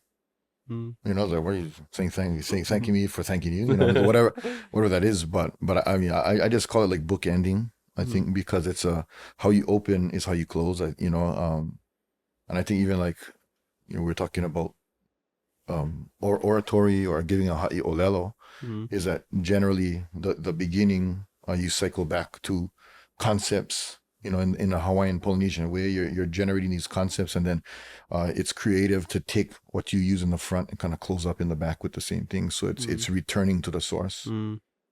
Almost like closing a circle, maybe. Yeah. You start with something, you end with something. So you close the lei, maybe. Okay, nice. Mhm. I'm gonna carry that with me. I said aloha. Yeah, because Pa Aheahe is, I mean, yeah. Well, I like that because there's no goodbye until we meet again. Because in Mhm. other languages they have the same. There's no word for goodbye. Yeah. Mhm. Yeah, which I like. Yep. Yeah, and I do hope to see some people again. For the Oh, people who I don't want to see again, I'll just say aloha. Yeah. Oh, yeah. Oh yeah. Yeah. Wolf. We hope. Lava, Oh, yeah. lava. Oh, yeah. Okay, let's get into our social media questions. All right. We got some good ones. Okay, so the first one comes from the Papolo twin. I'm gonna guess that you just meant to spell Popolo, but you did Popolo. I see that's a common misspelling. Mhm. So thank you for the question, but you should look into that. Mhm. How do you think we can bring back Hawaiians from the mainland back home? Okay. Well, any response I have is going to generate from something we talked about already. Okay. So this is to bring Hawaiians back home. Depends on the decisions that we make in not just a political realm, but our communities. And so when we talk about sovereignty, part of the issue of sovereignty is changing our mindset. So one of the things is that overpopulation, not enough houses, not enough places for people to be, not enough. And so to change that, you have to kind of dig out where it comes from. And it comes from this idea, it's an American-based idea, that in the territory of America, you're free to do whatever the hell you want. Mm. And so you're free to up and leave Tennessee, come into Hawaii, buy a house, build property, whatever. And so until such a time happens or occurs that mindset stops, it's going to continue to drive people away. Mm. Because, just in general, in spaces of occupation, usurpation, colonialism, because those words, I understand what people are saying. Whatever it is that happened here happened in other places around the world, and the symptoms and results that apply in other geographic areas apply here. Mm-hmm. Poverty of the native people, lack of education, lack of culture, lack of identity, land loss. And so these movements towards sovereignty, to bring people home, there has to be some form of quote unquote ea, and whether it's ea of decision making or ea of consciousness or ea of reshaping behaviors, whatever, but something's got to change, because decision makers that carry the American ideology that you can cross boundaries and live on an island like you dwell on a continent is unsustainable. Mm-hmm. This is just a symptom of that belief. Mm-hmm. And so to bring people home, it's not about more houses, and it can't be about more jobs or making more money. Yeah, because this isn't a people problem yet. Mm. It's a land problem. It's an ecological problem first, and it has to be. Because the more and more we say no enough jobs, no enough pay, that's a human issue. Mm. Housing is a human issue. All the while, like the Akikiki get 5 left. We're watching it disappear from the planet. And it doesn't matter, because we need jobs, we need money, and we need houses. So the human need, the human-centric decision-making that we employ has to change. And it doesn't mean that the American ideology has to change. It means that people who dwell in Hawaii have to stop prescribing to it. Mm. Does that make sense? Yeah. And those people need to be in our legislature. Yeah. So even like, for example, we talk about changing the way we think, changing our mindset. Let's talk about the word mainland. Yeah. That's a start right there, right? Yeah. Looking at Hawaii as our mainland, because that's something that I've been hearing a lot recently. We say the continent. Do you have other things that you say? I say outside of Hawaii. I know folks in the Native community call it Turtle Island, but Turtle Island. That's what they call that space, and so that's not. I don't belong to that space. What do you say? The continent. Okay. Oh, I thought you were just gonna say the kind. Oh no, just the kind. continent. Sorry, I had to think about that. The continent. The continent. Okay. Mm-hmm. Yeah. I don't scold anybody about it Yeah. because it's like you're so used to saying Yeah, it, you know? they're not consciously saying Yeah. that's the main place that I come from. Mm-hmm. It's just yeah. Yeah. And it's just this comes down to education. Mm-hmm. Yeah. Takes a little time to change the pattern too. So Oh, for sure. Yeah. Just like focus on it. just like how I would love to change the way I speak Hawaiian so I could have that Leo Hawaii, that voice. But I've been speaking this way for 30 years. Yeah. Like just to like up and change how I've been doing something the whole life. That's hard. Oh yeah. It's not impossible. I don't know if I really But it is actually starting want small to. though. I mean, that's the thing. Yeah. I can start saying Mikei instead of Maikai. no. Yeah. Alright. So small stuff like that. I just feel almost like a fraud when I Nah. do it. But Because no feel real. I mean, no feel regular. exactly. Yeah. It doesn't feel like me. Mm-hmm. Yeah. So. But But change you, reshape you. Yeah. I need sovereignty from the pressures of society. Yeah. That's what I need. Next question comes from Miss Martinez 808. What is the latest on Red Hill? And well, as far as I know, that the tanks are set to get drained by 2024. There's a plan for just repairs of the pipeline and you know the full evacuation, but we'll see. Wasn't that a crazy thing that happened? Like, I remember seeing it was like a video. I think it was like from somebody's house, the house camera, and they were talking about it, like they knew about it, and they're like kind of trying to hide it. Well, I mean, you know, and there's new stuff that comes out just from the EPA and you know, pulling from the aquifer and then filtering it. I mean, that filtered water. And this, I don't mean to problematize it, but I think it's very problematic generally, is that there's just millions and millions of gallons of filtered fuel water that's going into Halawa Stream. And, which is drinking water. Well, that was the question ultimately is, and then it's being done on Navy land, so it's not accessible to the public. So there's no, you know, way for us to get there and advocate in the ways that we advocate as a people. But that idea though, that, and just bringing awareness to that, is that even when you filter the water, why doesn't it go back into the drinking water pipes? If it's safe for the stream, why isn't it safe for us? You know, and that's again going back to the ideology. You know, that it's okay to kill the fish. It's okay to, you know, we'll filter them to a particular level and then throw them into the river, not realizing that many of our aumakua live at the river mouth. You know, many of our species that folks eat and live off of breed in the river mouth. Yeah. Well, they don't see it as we see it. It doesn't matter. Yeah. That's crazy. You got your doctorate in philosophy? Educational philosophy. Educational philosophy, yeah. Education. Yeah. No, I love the way your mind works. It's like very philosophical. It creates great conversation. This isn't part of the question, but it just came to my head. What are your thoughts about Waikai, the wave pool on the west side? Well, I think for right now, just in general, development, we have to ask the question about development. Why continue to develop? But I also understand, because we do have Hawaiian families that are supporting it, the idea of having a space to become better at wave riding, teaching, encouraging people to be to enter into that field, so that Hawaii shows up stronger. And we show up pretty strong, but to be the elite of the world, because it's our sport. I get that, because that's the balancing the conversations, and I understand where that's coming from. Honestly, it's got to go through its proper channels, and the community's got to weigh in. And when the community weighs in, I hope that the community's heard.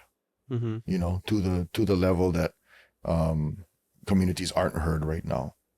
So yeah, I definitely cannot support continued development. I think we gotta stop, because I mean, again, the question is always gonna remain, if not now, when? It's always gonna be about development. But I do understand the counterpoints. That's great. That's great perspective. Yeah. So it's really, and we can talk about burials and our EV, because I think that's part of it.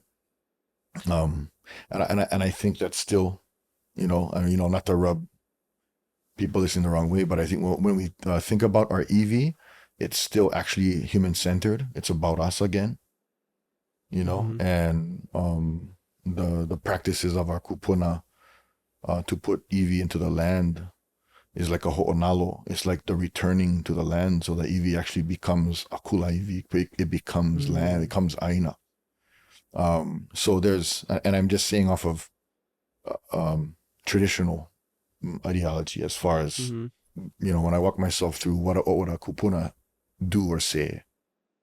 But I do understand that when you, dig through a place, when you develop and you hit bones, I don't know if that's my kupuna or not, but damn, that rubs me the wrong way. Only because the person driving that crane or the bulldozer and the developer and the people who fund it would never, from their ideology, would never accept anybody desecrating the graveyards of their ancestors. That's my problem. And so I don't know if it stems from a traditional mindset, but it definitely stems from, it looks like you're being disrespectful because you're doing something that you would never, ever, ever want done to you. I wonder if it's just as simple as, there's like tombstones, right? Just because there's not a tombstone there, they don't view it as the same, like, oh, there's somebody buried there. Yeah. I mean, whatever. Yeah, I don't know. Well, whatever. Just something. Yeah, I wonder if like that's their mindset. Well, I mean, I got to go into the back of Halimano, and the military blow up half a huge hail in the back. So even when I guess huge markers. Yeah, I was trying to give them the benefit of the doubt. The flying bombs at them. Yeah. So. Yeah, let's not get into all of that. I think it's just the idea of disrespect. Yeah. That you would feel disrespected if that was done to you. So I understand where the folks that talk about EV kupuna come from, and that's definitely a real and serious issue. Okay. Yeah. Cool. Well, this is a great segue into our next question. Comes from Macardo, who is the daughter of Uncle Dean Wilhelm. Oh yeah. Right, so it's Makana. She says, Pea kako e ho a pai ho'i nā pilina aina I mau o Hawai'i aina aloha. So she just wants to know, like, how can we encourage and, encourage others to have this connection to the land so that, Hawaii can still be one, like a place that's still connected to the land and shows love to the land. Yep. Well, the strategy I use is education and then early education. So, for those that engage in, natural spaces, the ocean, the mala and the lo'i, fish ponds, whatever it is that you're engaging in, it's taking those lessons to the broader community, being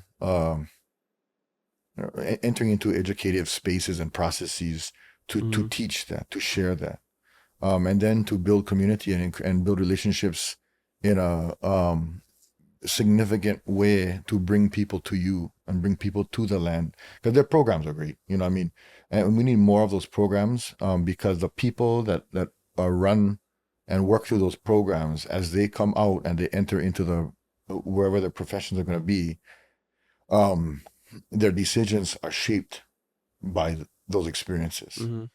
And so, when we talk about the political landscape, is that getting people to enter into the political landscape who have these ideological views will reshape the way that we allow ourselves to keep Hawaii ikulaivi eola mawai. Like that's part of the concept that I think she's talking about. I choose education, music, but that's still education. It's still really trying being on podcasts, yeah, exactly. But it's trying to just share a message that's clear enough that everybody can access, and it's frequent enough that it allows us to repattern our behaviors. Awesome. Well, there's your answer, Makana. Mahalo. This next question, I forgot to write the username, but I'll go look for that, but I'll ask the question. This person wants to know how and where is the best and most effective way to start learning Hawaiian later in life? I'm gonna say right now is the universities. Mm. I mean, our best are there. Because you need to build up learning stamina. You need to build up your vocabulary base. I think grammar is the hardest one to stay solid on. Not everybody can get there all the time while we're, trying to speak Hawaiian, thinking in English. So that's a difficult process. But, I would say that the most prepared folks or the most knowledgeable folks are at the universities now. Definitely. Yeah. Like Kumuhiapo. Yeah.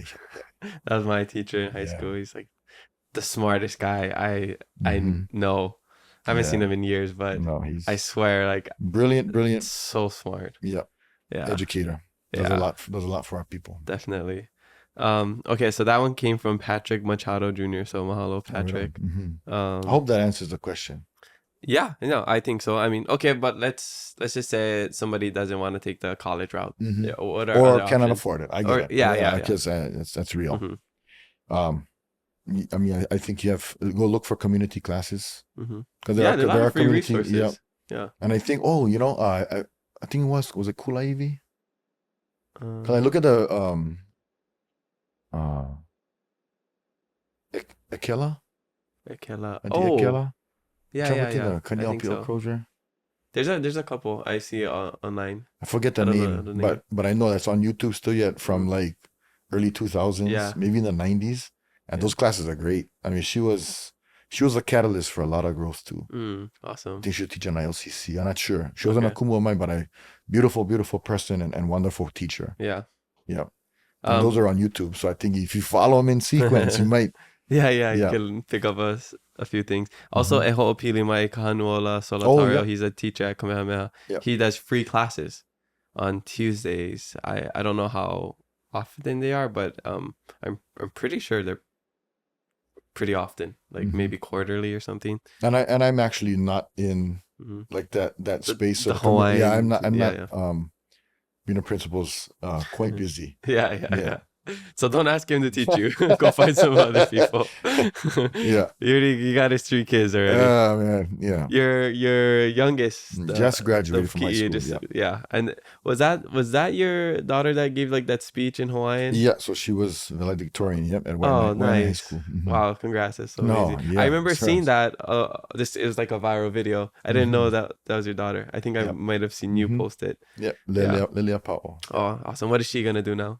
This is the part. So all of my kids are going into the field of education because I think what I'm sharing with you is like it's hard to okay, so in the conversation of proactivity versus response or reactivity, reaction is that becoming a doctor for the most part is like a medical doctor is a responding to something that happened. Social work, the fields that being a lawyer, the really high profile jobs are these reactive jobs, response jobs. And realistically speaking is that I always share that education is the only way to proactively reshape reality. And so my kids hear that and they're like, I don't want to respond to anything that I want to build. I'm a creator. Yeah. And I'm like, as I feel like. So they're all three kind of, they went into Aloha Hawaii and education. My oldest just got her master's degree in a massive education and teaching program. Awesome. My son Kaule is 1 year out, so he'll get his master's in 1 year, in a year. And then Lele's going in now. So it's really just, they're kind of following the family path, and I swear I never force them. It's a reflection. Right there, that's because you would force them. Yeah. You big and get tattoos is scary. See that? I'm like, no, I never force them. I want them to choose in life. But maybe I just make a good case. Yeah. Well, no, like you said, they're a reflection of the people you look up to, the people that came before you. Yeah. So they're a reflection of you. Yeah. Fishermen make fishermen. But that's right. Exactly. Yeah. Okay. Right before we get to the next question, I just want to ask you about your thoughts on okinas and kahakos, like using diacritical marks in language. Yeah. If you're really proficient in the language, up to you. I use and I walk through both existences, and then it takes me back to a conversation with even Kumuhiapo. Being able to that I know that my pronunciation is not perfect. I know that there are certain times where I got to go look up. It's like, oh, is this on K? The article is on K or on Ka because does it have Okina on the front? So I'm still looking, and I have to. I'm conscious that I'm still looking, and I'm still sometimes looking words up on how they're spelled, so I know which article to put. And that's a simple example of something that's much more extensive than just that. But spelling is important to me, and as an educator, I think that's the part is that I want to spell so that we know how to pronounce correctly, and the goal is pronouncing correctly, and I'm not there yet. I have a lot of work that I still do on new words or words that I've forgotten, and so. But if you're a proficient speaker, it doesn't really matter because you're the outlier. Yeah. I mean, you can look at a word and what it is and contextual clues, all that. Well, and if you don't know if there's an Okina there and you say a Ka when there should be a K, I mean a K, it doesn't matter. But I mean, we know communication is still intact. Yeah. And that's the main goal of language. But I think for myself is that I really want to say things correctly. Accuracy is important for me. Yeah. Well, I'm on the side of using it because if you don't use it, you get bad grades in school. Yeah. Well, nice. Because if you know how to spell it and you know which word it is, and there are, these words that are spelled the same. If you take the diacriticals out, they're actually spelled the same. And so the only way to know which one it is being used is sometimes the article, but sometimes it doesn't work. It's not that simple. So utilizing Okina and Kahako are pronunciation guides that I believe help to breed learning, and I'm a part of that. Yeah, well, because the argument is our kupunas, like even in the newspaper, all that back in the day, they never used Okinas and Kahako because everybody knew it, but that's because everyone knew the language. Yeah, they didn't. National language. Well, I mean, if we can get there, honestly, I'll be a proponent of. I'll take the Kahako and the Okina out when all of Hawaii speaks Hawaiian. Yeah. But right now, like you said, it's important for pronunciation because the people learning, they gotta see how it's pronounced. Yeah. Kahako, like all those. So just wanted to know that. Yeah. Okay. Next question. This one's interesting. I don't know if it was just a random question or maybe they know something that we don't know about you. Snickerdoodles 88 wants to know any ghost stories. Have you ever shared about ghost stories? No, not too many. Okay, so maybe it's just a random question. Yeah, I'm not gonna. Okay. Oh, this guy's seen some stuff for sure. That's why you don't want to share. Well, most of them stories like that are personal stories for my family. And okay. Yeah, I wasn't sure about that. I wasn't sure if you talked about it before, but I just wanted to ask. Yeah. Okay, so this next one comes from Maddie Wren. What kind of process do you go through when picking a tattoo artist? Well, so my process was because I was about 20 when I first came back home, and I already had a few machine tattoos. But it didn't feel right. You go to again. I mean, hopefully you're getting a sense of the type of person that I am, and authenticity is important. And so it just didn't feel. It wasn't providing me what I was looking for. And so I kept searching. And then I came across my teacher, Kione Nunes, and that was like gotta be 2000, 1999, 2000. When I was at university, I spoke with him.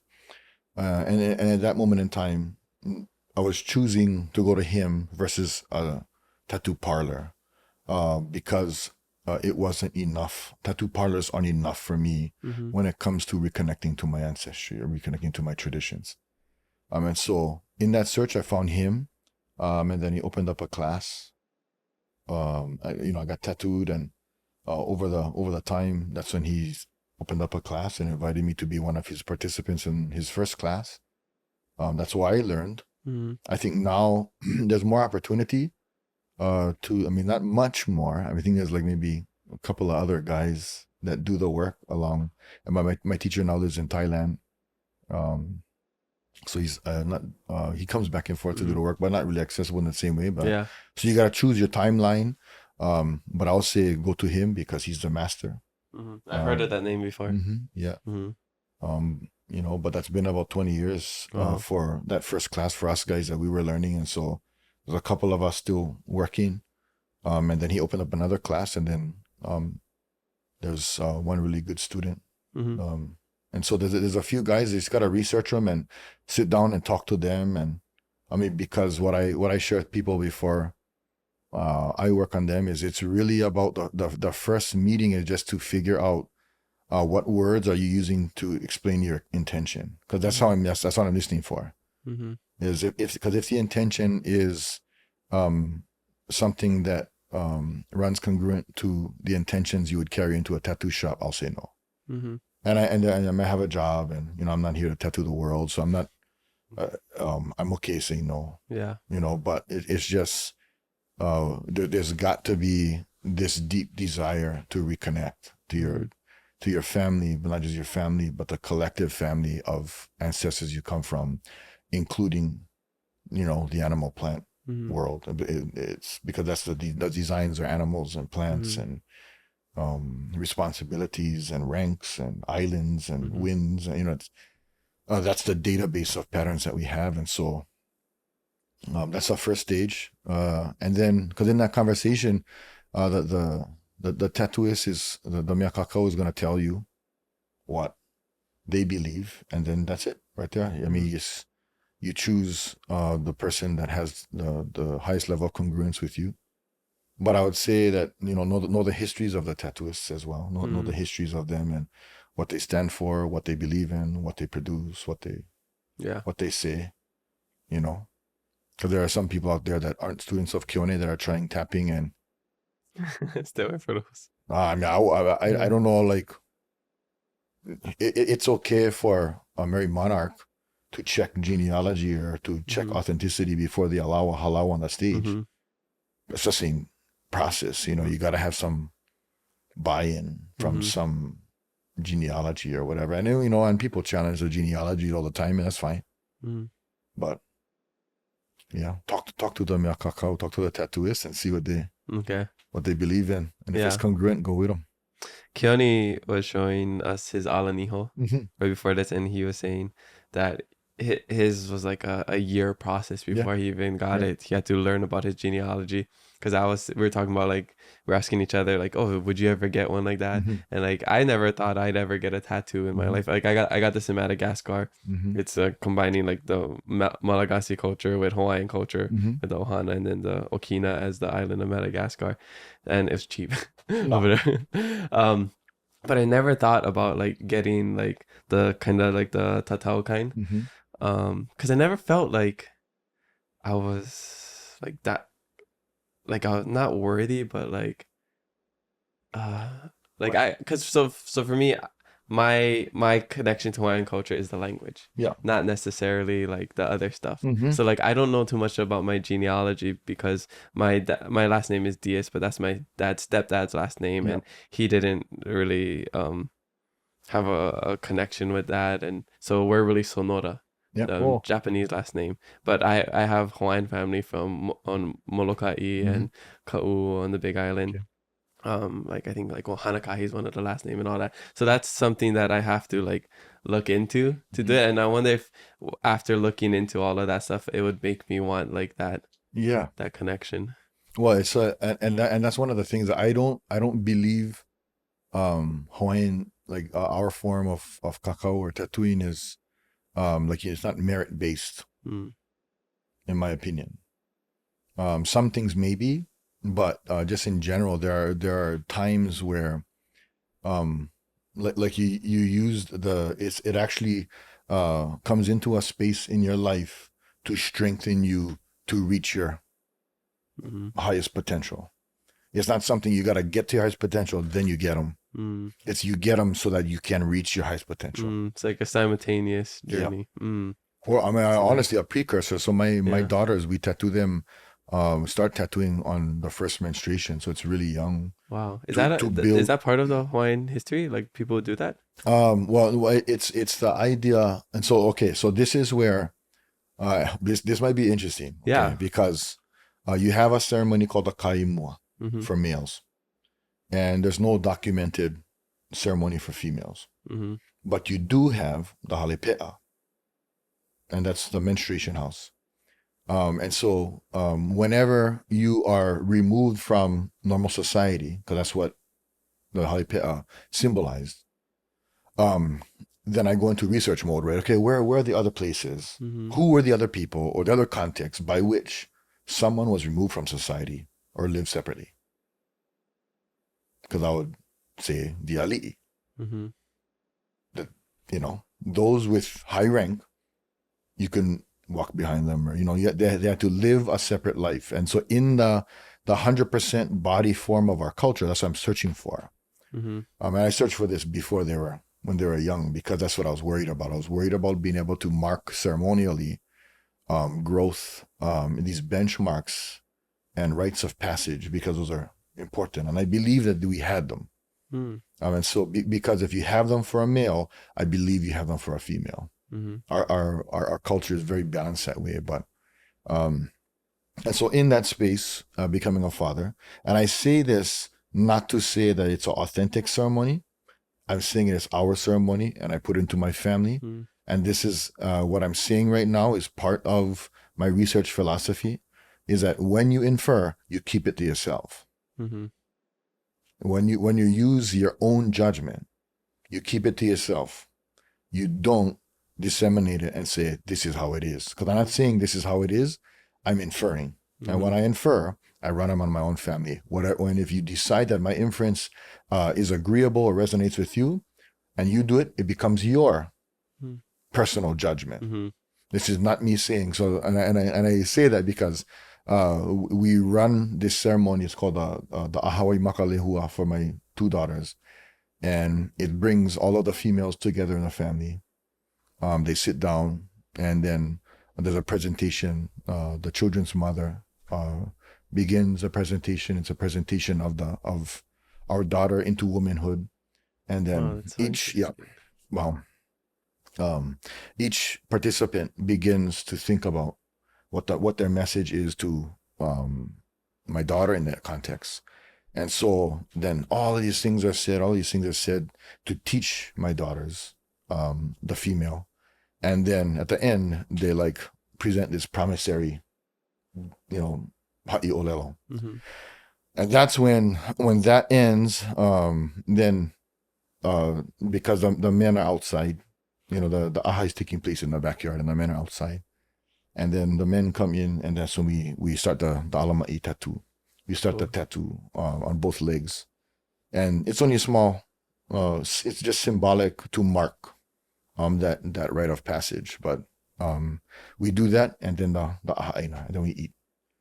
But it's to mark, in a significant way, that natural passage into not just womanhood, but what I'll say is from being a really noa, because this is something that we used to talk about with Keone as well, but the concept of young females being the antithesis of kapu, because once they have their menstruation, they have a high level of kapu as designed and designated by nature itself, the akua. And so when they transition, it's a transition from noa to kapu. And so you mark it in that way, and we mark it with uhi, with tattoos, because that's what we do as a ohana. That's awesome. Some people have quinceañeras, some people got bar mitzvahs. You got that. Yeah. Well, and that's just there to help strengthen their journey. And so it's before they're even on the journey. Yeah. So that's what I would say for kakao, for uhi. In most cases, it's not something you earn. It's like a sticker on your football helmet. Yeah. So I think we've been bred, through military, and that's a military thing, is that you got to earn your bars and you earn your stripes. Yeah. No, I don't think so. I think you basically is that if you don't earn the marks, if you don't have the marks, how are you going to get to your highest self? Mm. But not to belabor the point, but I think that there are multiple, like going into the lo'i and having your feet interact with the dirt. That's one space. Being on a va'a and feeling the tempo and the current and the wind, and that's you're putting yourself in spaces that the kupuna were in, and there aren't many that you can actually feel exactly what they felt. And so part of that, the transition from the world we live in to being able to be more culturally aware, be more traditionally linked, the process of kakauhi for me was transformational. Because it actually took me into a place in my mind that our ancestors went into them, tattooing places, parts of the body that are terribly painful. You go to depths within yourself that you never knew existed. Yeah. And I think that's where wisdom and strategy and reflection and mindfulness that made us comes from too. Being in a deep ocean, contemplating your existence is similar to I would say spending 2 hours tattooing your mouth. That you don't know. You're hoping you make it out of it. But there's a little voice in your head saying like, damn, what am I doing? I've had that. Yeah, I've had that moments like that. And you move, and honestly, you walk past that and you actually dive into spaces, because that's what I always tell people. It's about the process that really, most people come back for get more work because of that, is that it's hard to dive into those spaces. And the tattooing process, the kakao process, it forces you there. Yeah. And I love it. Yeah. That's why I think people should have struggle in their life. I'm not wishing for hardship and like pain in people's life, but people need that to get to your highest self, to be the best version of yourself, because it teaches you so much. I can't even imagine what it's like doing that, but like the mental fortitude that you had to have to get through that, and like whatever people go through in life, whether that's, getting your face tattooed or even a relationship, or I don't know, that's like my football coach would always say, pain is when your girlfriend breaks up with you, and injury is when she grabs a knife and stabs you in the back. That's the difference between like the levels of, so like certain things, like hard is hard in people's life. The hardest thing to me is definitely different than other people. Like I had surgery in Madagascar. I was 8 hours away from the hospital and like total pain for like, there's different things like that. But like in those moments, like you really like push yourself to the limits. Like how much can I handle? How far can my mind go? Because I'm all about the power of the mind. Like even exercising it, whatever. Just like once you get to that point where you want to give up, you just keep going. I love it. It makes you so much better. Well, that's why I think I encourage, like not tattooing too young, but I mean, but because what's the youngest? It was my daughter. She was 11. Oh wow. Yeah. Is there like a, I don't know, what like the legal age or whatever? It was parental approval. Okay. Yeah. And I approved. Yeah. And their mom approved. Yeah. So I mean, that's just what our family does. But yeah. Okay. No, I mean, what I was going to encourage is that why when it comes into this space of youth is because the physical pain is actually the easier pain to take, and so it's almost like a practice, a practice ground, life lesson right there. Yeah, to be able to walk through mitigating pain. Yeah. Awesome. Okay, so this next question comes from the Threads app. Captain Potter wants to know, gotta tell us about the tattoos and their meanings, please. I think everybody's dying to know. I always say, which one? No, there's plenty. We're going to be here for another 3 hours, people. Yeah. No. Well, just in general, I have designs on my body for fish. My family, my grandmother is a fish. And her father was named after a fish. And then his mother was named after a fish. Same fish. And then both parents of my great-great-grandmother were named after this fish. And so this fish is important. So the fish is on my body. But there are designs of responsibilities on me. There are designs of animals, lizards and eels, and the body forms of my family. And then like responsibility designs to protect me, we have these triangles called niho niho, and those are all protection designs because of what I do in my work. And then, I think on the face everybody looks at. So my face is honestly, it's an experimental ground, and so and I'm okay experimenting on myself. Like I said, when there's inference and when there's something that we don't know is true or not, I keep it to my family and we try them out. No, I don't want to, you don't burden anyone else. You don't hold inference as truth and then spread it. You tell people, be truthful about it. But on my face is a speaking design that comes from one oral history source that my teacher had. And it was a long time contemplating, but it looks like it's similar to Marquesan patterns as well. And so, we know that many of the voyages that came to Hawaii we are influenced by Nu'uhiva. We have stories about it, and Tahiti. And so this one it looks like it's Marquesan in construction, but it's a speaking design. So it's like formal ceremonial speaking. And the ones over my eye and going down, it's a transition. It's actually the Pandana Slay. Yeah, Hala. Yeah, and it's more a transitional design of marking my learning. Just at that moment in time, he's like, we gotta the designs on the head are there to help foster depth, foster wisdom, foster sight. And sight in the many facets of its definition.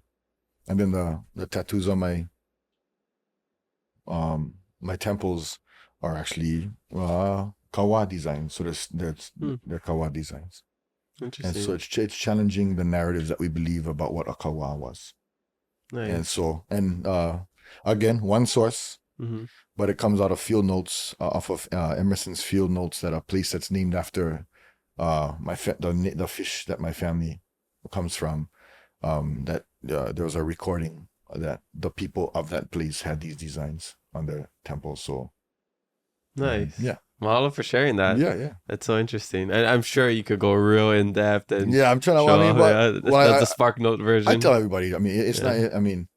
I'm definitely trying things out because I think that if, especially in the realm of cacao, if I don't try them out and feel them, I don't know what effect it'll have on anyone else. Yeah. And I don't want to harm anyone else. Yeah. So even when you did the one over here, I can't imagine like that was comfortable at all.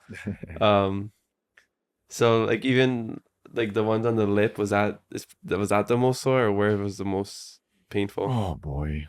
Yeah, I think so. The mouth. How do you take us through it. How do you get through it mentally? Like, what are you thinking? What place do you go to? It's pain. No, unless you're just like super, like, I don't know, they pump some morphine into you, whatever, which you're not gonna do, like, how do you try to put us in your shoes? Yeah. So I think the phrase that I would use is "ho'opili kupuna." Yeah, but. Yeah, that's an emotional place for me, bro. Okay. No, it's okay, but I'm spending my life trying to, be them. In a way. Yeah. Yeah. Okay. Well. Sorry, bro. No worries. You share whatever you're comfortable with sharing. Yeah. Well, but I as I recover, excuse me. Yeah. But it's actually that. It's just you love them so much and you don't even know them, and I don't know where I don't know where the love comes from, but that's where that's the emotional space that kupuna and kids gonna make me tear up. But Wow. but that space of ho'opili kupuna, especially for the next generation, is there are things from them that are just really important. Mm-hmm. And if there's not a level of commitment to trying to ho'opili kupuna, which is to mimic them, then the thousands of years that it took them to get to that learning is squandered. And it's on us, and because the hardest thing for me is my elevator spiel is that our kupuna are researchers. Mm-hmm. And they've gone through 1,000+ generation longitudinal study of how to live in Hawaii. And the data derivative that they've come up with is our culture. The Nohona Hawaii, how you live, Hawaiian living, is, it's actual data. Mm-hmm. It's a study, and we believe in studies now. And maybe it didn't have a thesis paper or it's not published, but damn it, it's a long research. It's a longitudinal study, and they were the experts, and they were the experts in many fields that had to do with ecological stability, how we relate to each other, how we treated each other, how we loved each other, how we the foods that we ate, the health and nutrition. I mean, everything that they did, they were actually heading for best practices. And they didn't do it just for us. They were the representatives of our species in this geographic area. They weren't just thinking about my grandkids. They were thinking about us, all humans who come here. And I use a phrase like when in Rome, but when in Hawaii, do as the Hawaiians do, because that's the information. That's why I get emotional, because if we're not all trying to extract that data, and it's not even us dying. He's like, right now, the blood of an island, the water, the aquifer, get poison in them. Oʻahu give them blood infection, and we know what happens when the blood is infected. And I don't want to walk through it affects me, because I don't want to watch. I don't want to see an island die. Mm-hmm. I don't want that. And the answers come from our past. Yeah. So powerful. Mahalo for sharing that. Yeah. That's the way you articulate things, and the way you think of things. It's so profound.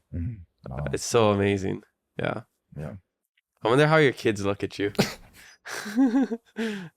Go bring. Go talk to them. Yeah. Because when it's like someone close to you, like your family or whatever, it's just like, that's come just on, my dad. He's just talking. Yeah, exactly. You're talking too much there. Yeah, but to us, I'm guarantee so many people watching this, there's gonna be comments on YouTube and whatever. We're like mind blown. Oh. So I just want you to know that like everything that you're saying is just like hitting. Good, yeah. I think the kids say it hits different. Oh. Yeah. Wow. I'm like 10 years past the decade of like the real cool lingo. So I learned from my little brother. Yeah. My kids, I don't. I just tell my kids, I don't know. I don't know what you're talking about. Take that somewhere else. You guys go talk about that. Translate later for me. Yeah. Okay. Last question comes from Gracie Mei-Ling. Would love to hear about how our jobs can intersect with other parts of our lives / passions, and what the pros and cons of blending the two can be. It's an interesting question. Yeah. You try to read them again? Yeah. I'll make sure I'm going to answer this correctly. So would love to hear about how our jobs can intersect with our other parts of our lives and passions, and what the pros and cons of blending the two can be. Well, I honestly hope that you work in a field that you're passionate in, and I feel like, for myself, if it wasn't education, and just as an example, becoming an oceanographer, working in forestry, like with the beliefs that I carry and the passions that I have for, being in the natural realm. And I know that my occupation now takes me out of it sometimes. And I'm willing to sacrifice certain things because I know that doing that work is helping those spaces. But I also know that I miss those spaces. And so that's when you have those passions, it's really trying to blend the two. And I hope that your occupation, what you choose to do professionally, is linked to a higher level purpose that you have for life.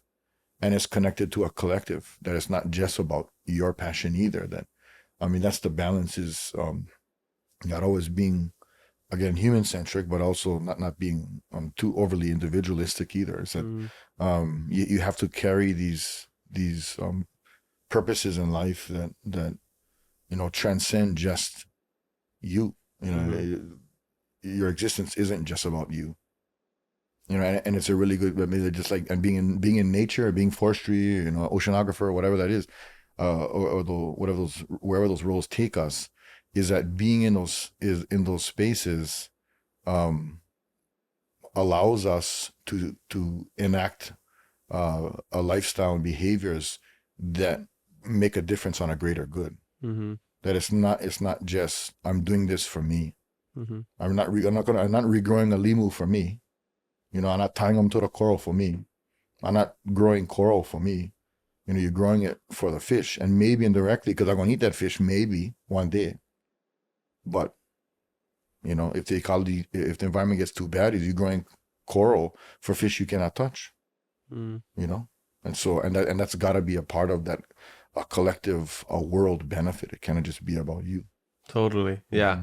I feel like I have the best job ever, where I get to talk stories, do what I love, incorporate my culture into this, touch other people, spread awareness. And like I'm just sitting down drinking Shakati Dr. Door. Like, what is my life? I think it's so I totally get that question, and how things can intersect and you can incorporate everything. One of the struggles is knowing like what line to walk. For example, like getting corporate sponsors, because that's where the funds come from. And like, I'm all about supporting local. I don't eat fast food. Like, I only like go to local places. Like, that's my thing. And when I started the podcast, I'm like, I'm not gonna take any like Taco Bell, McDonald's, whatever sponsor. If they come to me with $1 million, no way, I'll never take their money. But certain branches, like, okay, like 7-Eleven, there's 7-Eleven Hawaii. That's almost part of our local culture. Happy to support them, love what they're doing in the community. And then like our title sponsor, Texico, I see them working with all the local influencers, sponsoring local events like Iam Tongis, homecoming, stuff like that. So I love what they're doing. But then the other side of me is like, I didn't even think about it. It's oil, it's fuel. There's like all like this, how people see that stuff, oil spills, all of that. So in that point, I'm just like, oh, there's that push and pull. Like, it is nice to, because I see it as like, so I compartmentalize everything in life. I'm seeing it as, well, okay, I get to take this money and do what I do to help the local community, so it's kind of like, it's working together, but I'm seeing it as like Texaco in Hawaii, not oil. It's more like the community. I'm thinking more of the community, how they're helping me help the community as well. So there's that aspect of it, but then there's also, I don't know if you go through this too, because you're like working with the American government, and it's almost like this, what is right, what is wrong kind of like dilemma in your life. No, I mean, I'm just ranting right now. No, you're in. It's tough. It's so tough.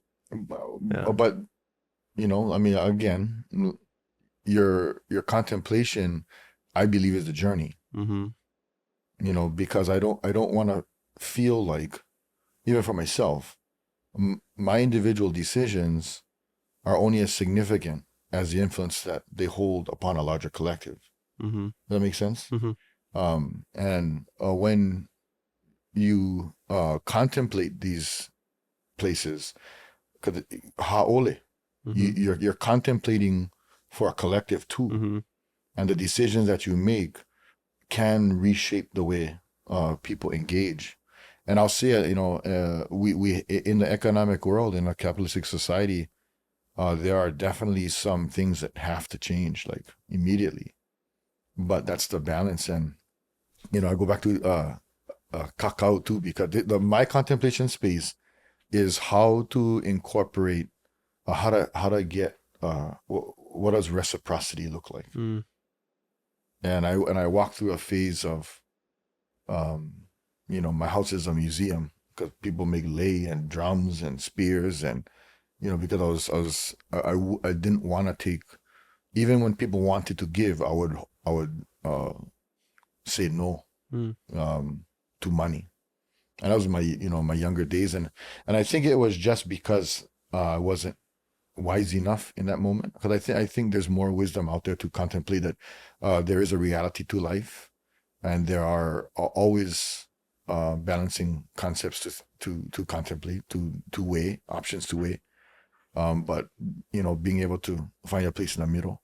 So I think that's what you're trying to do, is find a place. It sounds like you're trying to do that, and that's all I do.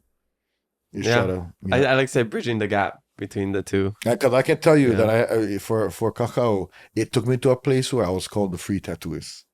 And so I had to stop that. Because of the realities of society, even though I wasn't seeing them that way, there was something happening that was out of my control. For sure. And so I need to respond to that in an educational way. And the educational way was to make adjustments to find better balance and say sorry. Yeah. It's gotta be, if you're gonna give, something, you make something for me, gotta be worth like this. In this world today, you gotta find that balance. Yeah. That's a great analogy. And just like how you're, experimenting on yourself, I'm experimenting. Yep. I've only been doing this for a year and a half. I'm still trying to figure out what we're doing. What you just described though is, it's lengthy, it's deep, it's contemplative, and I think that's the top of the mountain. Yeah. Because anybody, the decisions that you make as an individual. I'm not directly working with the show with Jason Momoa, but people tear him down too. Really? Yeah. And trying. So you're gonna make decisions. You're gonna make decisions to do things. Not everybody gonna agree. Yeah. And there's never gonna be a point where everybody agrees with you. But you just gotta. You gotta love them too. That's the thing. You just make sure that even if people don't disagree with you, you still gotta have love for them. Yeah. And a lot of times the people that don't agree, they don't understand. It really comes down to misunderstandings a lot of times. Yeah. Sometimes we don't understand. Yeah, exactly. And that's fine too. Yeah. Because I gotta understand it. If you can explain it to me, it's on YouTube. Huh? Yeah, exactly. Yeah. Because understanding and communication, that's the point. Yeah, for sure. Yeah. I'm almost at the point in my life where like I don't want to exhaust too much energy trying to explain myself to people who constantly just try to misunderstand you. And I feel like that's what social media is. People just misunderstanding the points, hearing something and just totally going off into like another kind of way of thinking. I always say, if social media is your profession, I'm not going to listen to you. That's not how you change. That's not how you change the world. You influence the world, but you're not going to change them. You got to change them through, you got to huli kalima ilalo. You got to make something. Yeah. With action, actual stuff. Okay, well, mahalo everybody for these social media questions. Make sure you leave some for our next guest, and maybe it'll make it on the next podcast. Okay, so we're coming to the end of the podcast, and I just got a few more questions that I want to know. I know that you're all about Aloha Aina and like standing up for our community and being there for the Lahui when it matters. Like Red Hill. How can somebody, for example, like me, I'm not I can't even say the word, confrontational. Like it's scary, to like be in that like the front line. So how can somebody still show their support and Aloha Aina and be there for the people without being on the front lines? I mean, everything for me is educational. So it's just who you talk to, research the message, be as contemporary as you can to the understandings that are taking place in the context. Bring up these discussions in your family, in your work, in your community, because realistically, you're gonna stop a crane or a machinery by standing in the road, but that's not how you stop an ideology. Mm. You stop an ideology one person at a time in educational spaces. And, as you talk with people and you gain more knowledge and wisdom in your life, get to a point where you engage in the political realm. Speak in spaces of influence. And when you speak in spaces of influence, have courage. Because it's not always about accommodating. You don't have to accommodate people to see your way. Your role is to be the messenger. That's it. Dig into your message, find your message. I mean, it's funny because that's what we talk about at Waihona, the school that I work at. Our mascot is a elele. Oh. And so all we talk about at the school is that what does it take to be an elele and a messenger? And the main question is, what is your message? What is the responsibility of a messenger? And the messenger is you carry your message. And so your message got to be solid. I mean, whether you're talking about Mauna Kea, wherever it is you're talking about, you got to understand, you got to research everything about it. You got to circle around. You got to be able to talk about astronomy and, and balance out the conversation between our the needs in the field of astronomy as significant, or the jobs that it will generate, are they as significant as dismantling the relationships in the Hawaii community? Yeah, like these are you need to have this depth and wisdom to contemplate. Yeah. I love that, the elele. That's so. I feel like now I want to look at this podcast as like the kumulao or the punana, like the nest, and all my guests are the elele, the messengers spreading the message towards everybody. And this is just the nest to have the conversation and to spread the message. That's so cool. When I listen back to this podcast, I'm gonna be just in the zone. I hope it makes sense, man. That's all every time I talk. Don't worry, even if it doesn't, Jordan's so good, he'll cut the clips and he'll make it make sense. Okay. So don't worry about it. It's all about the short little clips anyways. Okay, so how can somebody visit Hawaii responsibly? I'll go back to that. And it's actually not a Hawaiian saying. It's, when in Rome, do as the Romans do. That's how. It's for anybody. If you're going to live here, you're going to move here, you're going to visit here, research what Hawaiians do to take care of Hawaii. And that's all you do. I mean, honestly, because in anything other than that, you have to be, because if you're not conscious enough, I think it might be an intellect thing, and I'm not trying to be insulting, but if you're not thoughtful, and if you're not a wise or deep person, or not a caring person, then you're not going to care. I mean, you're not going to get there anyway. So initially, if you're going to visit anywhere in the world, be thoughtful, be smart, be deep, and then think about what the people there are doing, and then do that with them, because you'll get a better experience, I think, too. For sure. You can tell a lot about a person by how they navigate their visit to Hawaii and how they live here, because how you do anything is how you do everything. So if you're a responsible, compassionate, respectful guest in all other aspects of life, that's how you are too. So that's a good point that you bring up. So just come here and do as the Hawaiians do. Buy a lifted Yoda, wear a gold chain. You're in. Yeah, you're in. Okay, so if you could have dinner with anyone, dead or alive, who would it be? I feel like you'll have an interesting answer for this. Oh man, gotta be my grandma. Yeah. And what would you talk about? And honestly, her and George Helm pop into my mind all at the same time. No man, I don't know. Kahekili. I'd love to eat dinner with Kahekili.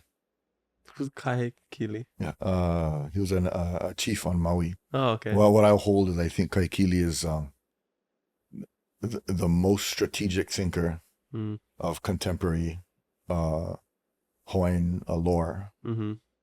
Yeah, he was a major strategist. Yeah. I would have loved to. But anyway, I'll get back to my grandma. 'Cause I think, I mean, yeah. So she was kind of my caregiver. I just would, I would ask her about the spirit world. Yeah. Yeah. Interesting. Yeah. I forgot to ask you this about the tattoos. Yeah. Sorry to go back a little bit, but before we get to the last questions, is it okay for people who aren't Polynesian to get these tattoos? Okay, and that's a transitional thought to or decision that I make. For many, for like my teacher, yeah, he tattoos non-Hawaiians. I go through a process right now that I have to know the person on a significant level, or another Hawaiian that I know will bring them, and I'll speak to them. I'll speak to that to them together and say, you're gonna take on this responsibility with me, because I'm not gonna give family markings to them. It's still gonna be kind of it takes more creative license, and then there are designs that, even though you call them like Noa designs, and we're taught this idea between Noa and kapu designs. I still hold the belief that all the designs are kapu to us as a people, and that when you wear them, because when your mana grows, when your responsibilities grow, then whatever helps you grow is a part of ho'omana, the generation of mana, and ho'omana is kapu. But in that space, that there are designs that can be used to ho'omana anyone, I believe, and the designs that are growth patterns that aren't linked to specific genealogies, and more about like what they believe in, their values, the intentions they carry through life, and there are patterns that actually talk about growth and talk about development. So, but I think on that, I think it's appropriate when the person actually engages in a significant process to be a part of a Hawaiian's life. You know, it should have meaning. I believe everything should have meaning. You ain't gonna pop off of the plane from Germany or something. I just say, we're not sorry. Yeah, no. Give me my all on you. No, I mean, that's the thing is that, well, that's the language use that I listen. Oh, bro, you know, I like you poke on sleeve. I was like, thank you for, I'm nice meeting you, but you gotta go. Yeah. I'm not gonna poke nobody's sleeve. Yeah. You know, not like that. That's just not what it's about. Yeah. Do you have that same kind of thinking when it comes to our other aspects of our culture, how things are kapu, like our language, our clothing, like when people who aren't from here learn our language or try to dress like us? Well, I only say it's because when these things are attached to families, like so the designs are attached to like families and places in our, you know, and if you're not from that place, it just is almost common sense. Yeah. That I'm not gonna, but because the designs are formulated in a way that they're specific to areas, people, names, like the design, like the design that I have on my leg is the fish. That's the name of my family. And so you cannot just, I mean, it's hard to move into a broad general space when you have such specificity attached to it. And because it's not about ethnicity, it's just about, unfortunately, you know, in the universe, you weren't born to this place or this family, and so I don't know how to attach the fish to you. I don't, and that's more, and that's education. I mean, that's just common sense or analysis, or you know. But there are, like, when it does, if you want to grow, I can put a growth pattern on you.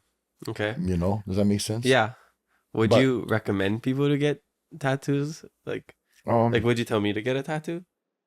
I would recommend going into as many traditional-esque spaces as you can, you know, to be able to balance out the effects of our current existence.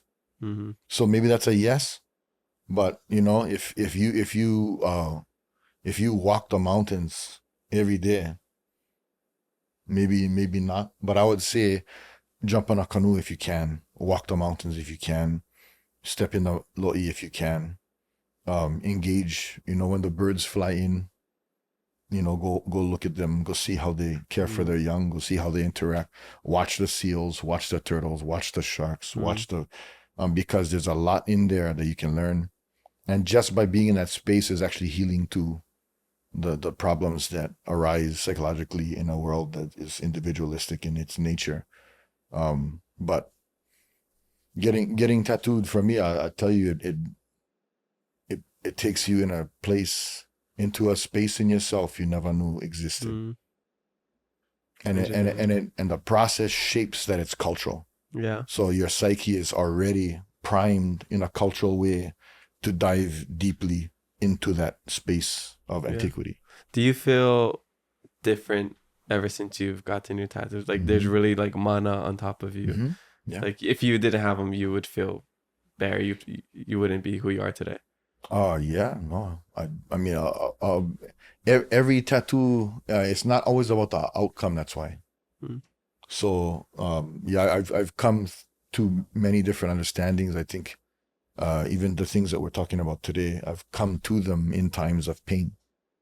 And you walk through, and it's not. I mean, to me, it's not pain anymore. It's like transition. So it's just shifting. From a solid to a gas. To me, that you're really moving from the body form of yourself into a spirit form, whatever you define that as. Super cool. What is one thing you wish people knew about you that they don't? Oh, I'm not scary. That's what I come across. I was so scared. No, man, it's like, no. Well, I mean, I say that, tongue in cheek, because that's what I come across all the time. And that's why when we started off, and it's good because we can close off like this in the educational field, the 5-year-olds don't have a problem with me, but you can see when the problem begins, and it's about 9, 10, and you're kind of scared, fearful.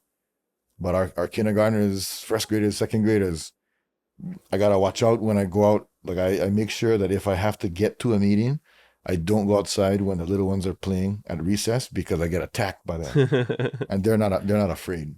Yeah. And I love spending time with them anyway. Yeah. But you can see just developmentally, that their brains aren't predisposed to see this as fearful. Yeah. We learn it. Yeah. And it's so cool seeing how kids interact, because even when we talk about race and ethnicity and go beyond tattoos, like they don't see that. It's not until you get older, and I guess the environment you're in as well has a lot to do with it. And then that's when like the problems and it's not nature, it's nurture. Yeah. So interesting you say that.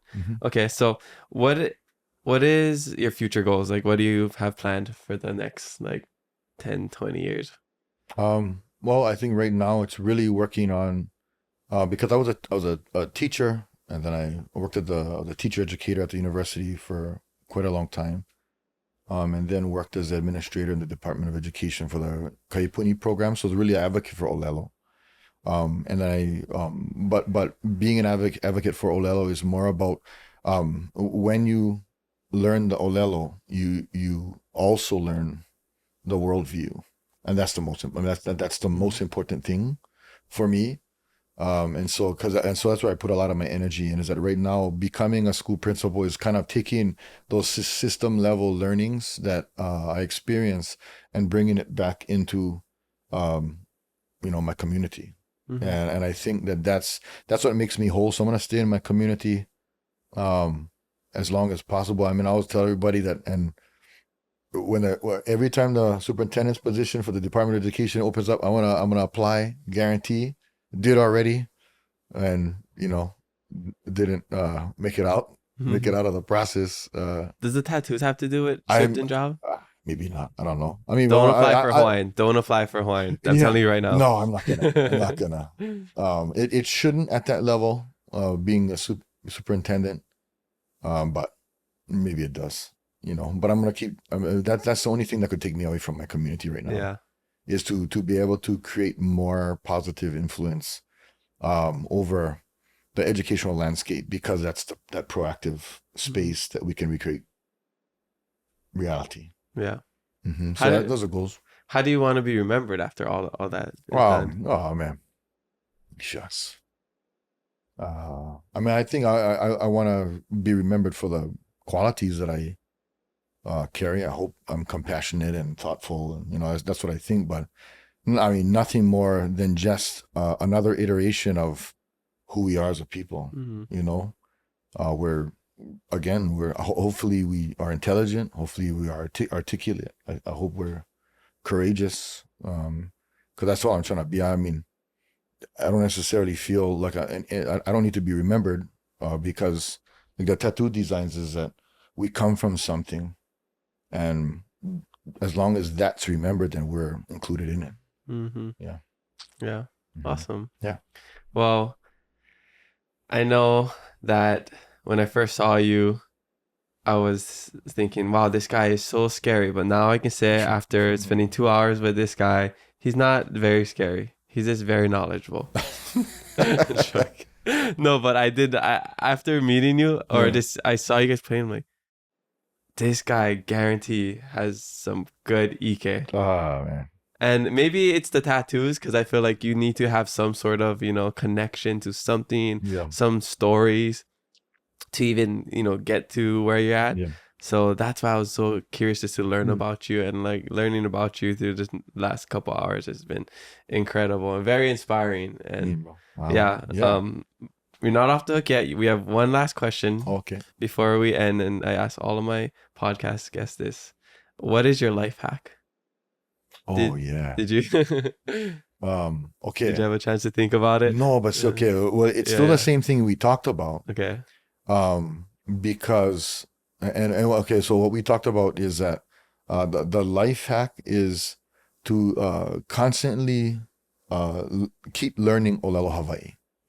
That Ō'ahu Hawaii reshaped my brain. So becoming more thoughtful, I believe it has something to do with, and there's research to prove it, but I believe it has something to do with entering into the realm of bilingual existence. And then bilingual existence breeds this feeling of biculturalism, which enhances your ability to be resilient and accept diversity. That diversity is actually a part of life, as determined by life itself. That becomes a part of. So learning multiple languages and carrying multiple worldviews is something that breeds that allows you to mirror and reflect life itself more effectively. And when you do that, you are enhanced. I feel like a super Robert, what is that? Supercomputer, or super robot. Because I can move between not just languages, but time periods, historical contexts, and then the analyses that we carry. For me, I mean, I feel like one of the gifts that I have is just synthesizing information. Because I cannot remember like Hiapo. I don't read as much as him or whatever, but in what I hear, and I can hold things and synthesize things, and I put that on my ability to Aloha Hawaii. Yeah, I totally agree. I mean, I learned Spanish, Malagasy, and Hawaiian is my first language. I feel like it's made me more open-minded, made me understand the world better, be more open to different views, diversity of thought, just through diversity of culture. So that's a great life hack. Also, that's such a philosophical life hack. So it matches you. And always, bathe every day. Shower. Make sure you get under the pits. I lied to you. I have one more question. I totally forgot. I asked all my questions, my guests this as well. Because this podcast is called Keep It Aloha. So I'd like to know, in your life, how do you keep it aloha, and what does that aloha mean to you? Yeah, good. Well, I think that's the living an empathetic lifestyle is something that you have to commit to. Like you have to choose that, because we're not always born that way. Because we're always in the search for our own survival. And then in the stories that we live by, it always takes us into the place where my biggest concern is me. I mean, even like, the concepts of self-care, and I'm not digging on self-care or anything. I mean, I think you got to. But the problems that we encounter are a derivative of the way that society has shaped us. It's not natural. And so we have the opportunity right now to be able to choose a different way of seeing ourselves. And it's not easy, but keeping it aloha is always, to me, looking at people with empathy and trying to understand them. And then this concept of because in the ohana, as the kids were getting older, I'm sorry to take so long on this one. No. This got all the time in the world. this concept of a piko, and that was that when you sit in a circle, the circle has a piko, and that's anthropomorphism too, right? It's taking a group and turning it into like it has its own body. And then the group has a piko, and that whenever you speak to each other, you speak to that piko. You're not speaking. I am not speaking to you about what I think. I'm speaking to you about what I think about the piko of us. Does that make sense?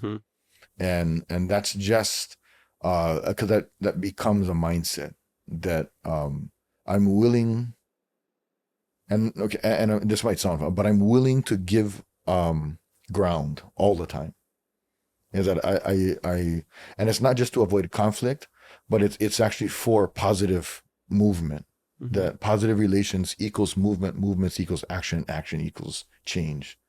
And so for me, it's like if you can identify the piko of your groups, your families, your people, what's the piko? And instead of you can be on a the other side of the spectrum. I'm not going to talk to you. I'm going to talk to the piko. And you don't talk to me, you talk to the piko, because your mind should be there. And I think that's what aloha generates. Is that aloha is actually being able to balance you as an individual, your needs, your desires, your wants, with the wants, needs, and desires of the collective group. And I think that's where aloha is generated from. That's why mahalo is a response to mahalo. It's like, in mahalo, I'm telling you, you can help me. And mahalo is, I'm going to come help you. And you can say, mahalo. You're just accepting that when I need help, you can come back. And you look at like, and it gets, these conversations can get into a place that, for myself, that Hawaiian society was built so that we all needed each other. And we didn't, and a really good example is that for thousands and thousands of years, Polynesian men and women had different roles. And now it's an issue. In the world we live in the mindset we carry, in the stories we live by, it's an issue now. And we think it's justifiable to critique and contradict thousands and thousands of years of our ancestry, without really understanding that, no, they weren't as individualistic as us. They weren't as spoiled as us. They were addressing a piko, the piko of their family and their people, and the survivability of a collective. And that's how I keep it aloha. Love that. Great answer. Very, very Hawaiian minded as well. I love it. So I'm just gonna grab this. So we have this last fast 5 questions. They're just rapid fire answers. Oh, yeah. Favorite hobby? Singing. Oh, that's a hobby. You're good at it. Yeah. I wish I was as good as I wish I was good at all my hobbies. Okay, favorite childhood snack? Snack? Yeah, snack. Oh boy. I wish it was poi, but it ain't. I'm gonna say Twinkies.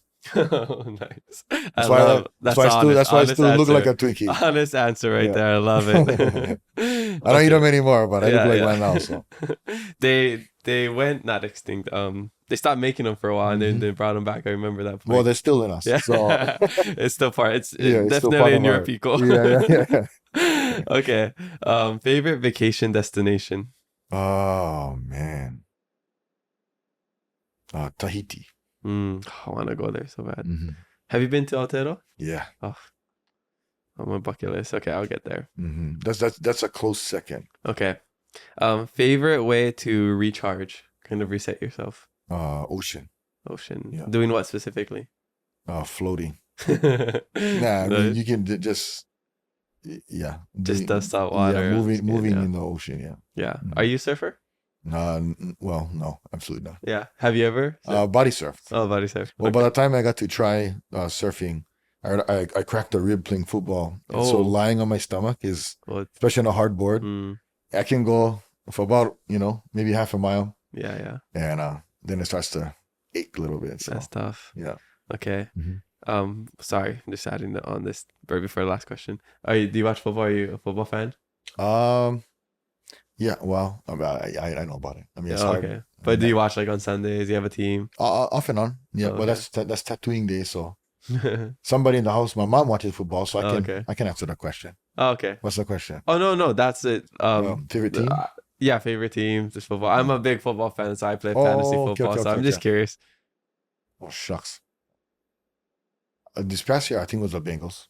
Oh, they're good, yeah. My oldest daughter Kamala, she bought a jersey and everything. So. Oh, okay. Yeah. Bengals, they're good. But I didn't really watch the season. I just watched the ending. Okay. I don't know what's going on. So. Yeah. Mm-hmm. Cool. Okay, and favorite movie?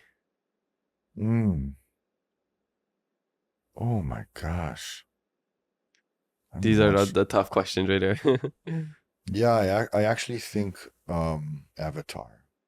For right now. The blue people? Yeah. Okay. Do you know about Avatar: The Last Airbender, the cartoon? Yeah. Okay, that's also a good one. Yeah, no, the TV show. Yeah.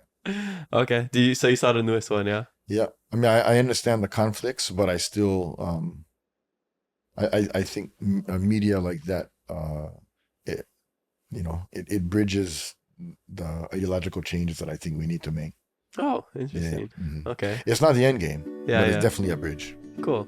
Super cool. Yeah. All right, well, that's all we have for today. I can definitely go on a lot longer because I have so many questions. I feel like you just have so much ike, and I just want to mahalo you for coming here and sharing with us. You got a couple more days before school starts. Yeah. So enjoy your off time. Is there anything else you want to share before we wrap up? No, mahalo ke kono ana mai. Yeah. Mahalo. Walele akan hopu ana mai. Mahalo. Mahalo Kalehua for joining us on the Keep It Aloha podcast. Spread aloha, be kind to one another, and mahalo for listening to us today. We have new episodes every Thursday, so make sure you follow us and leave a review. I'm your host Kamaka. Remember to always keep it aloha.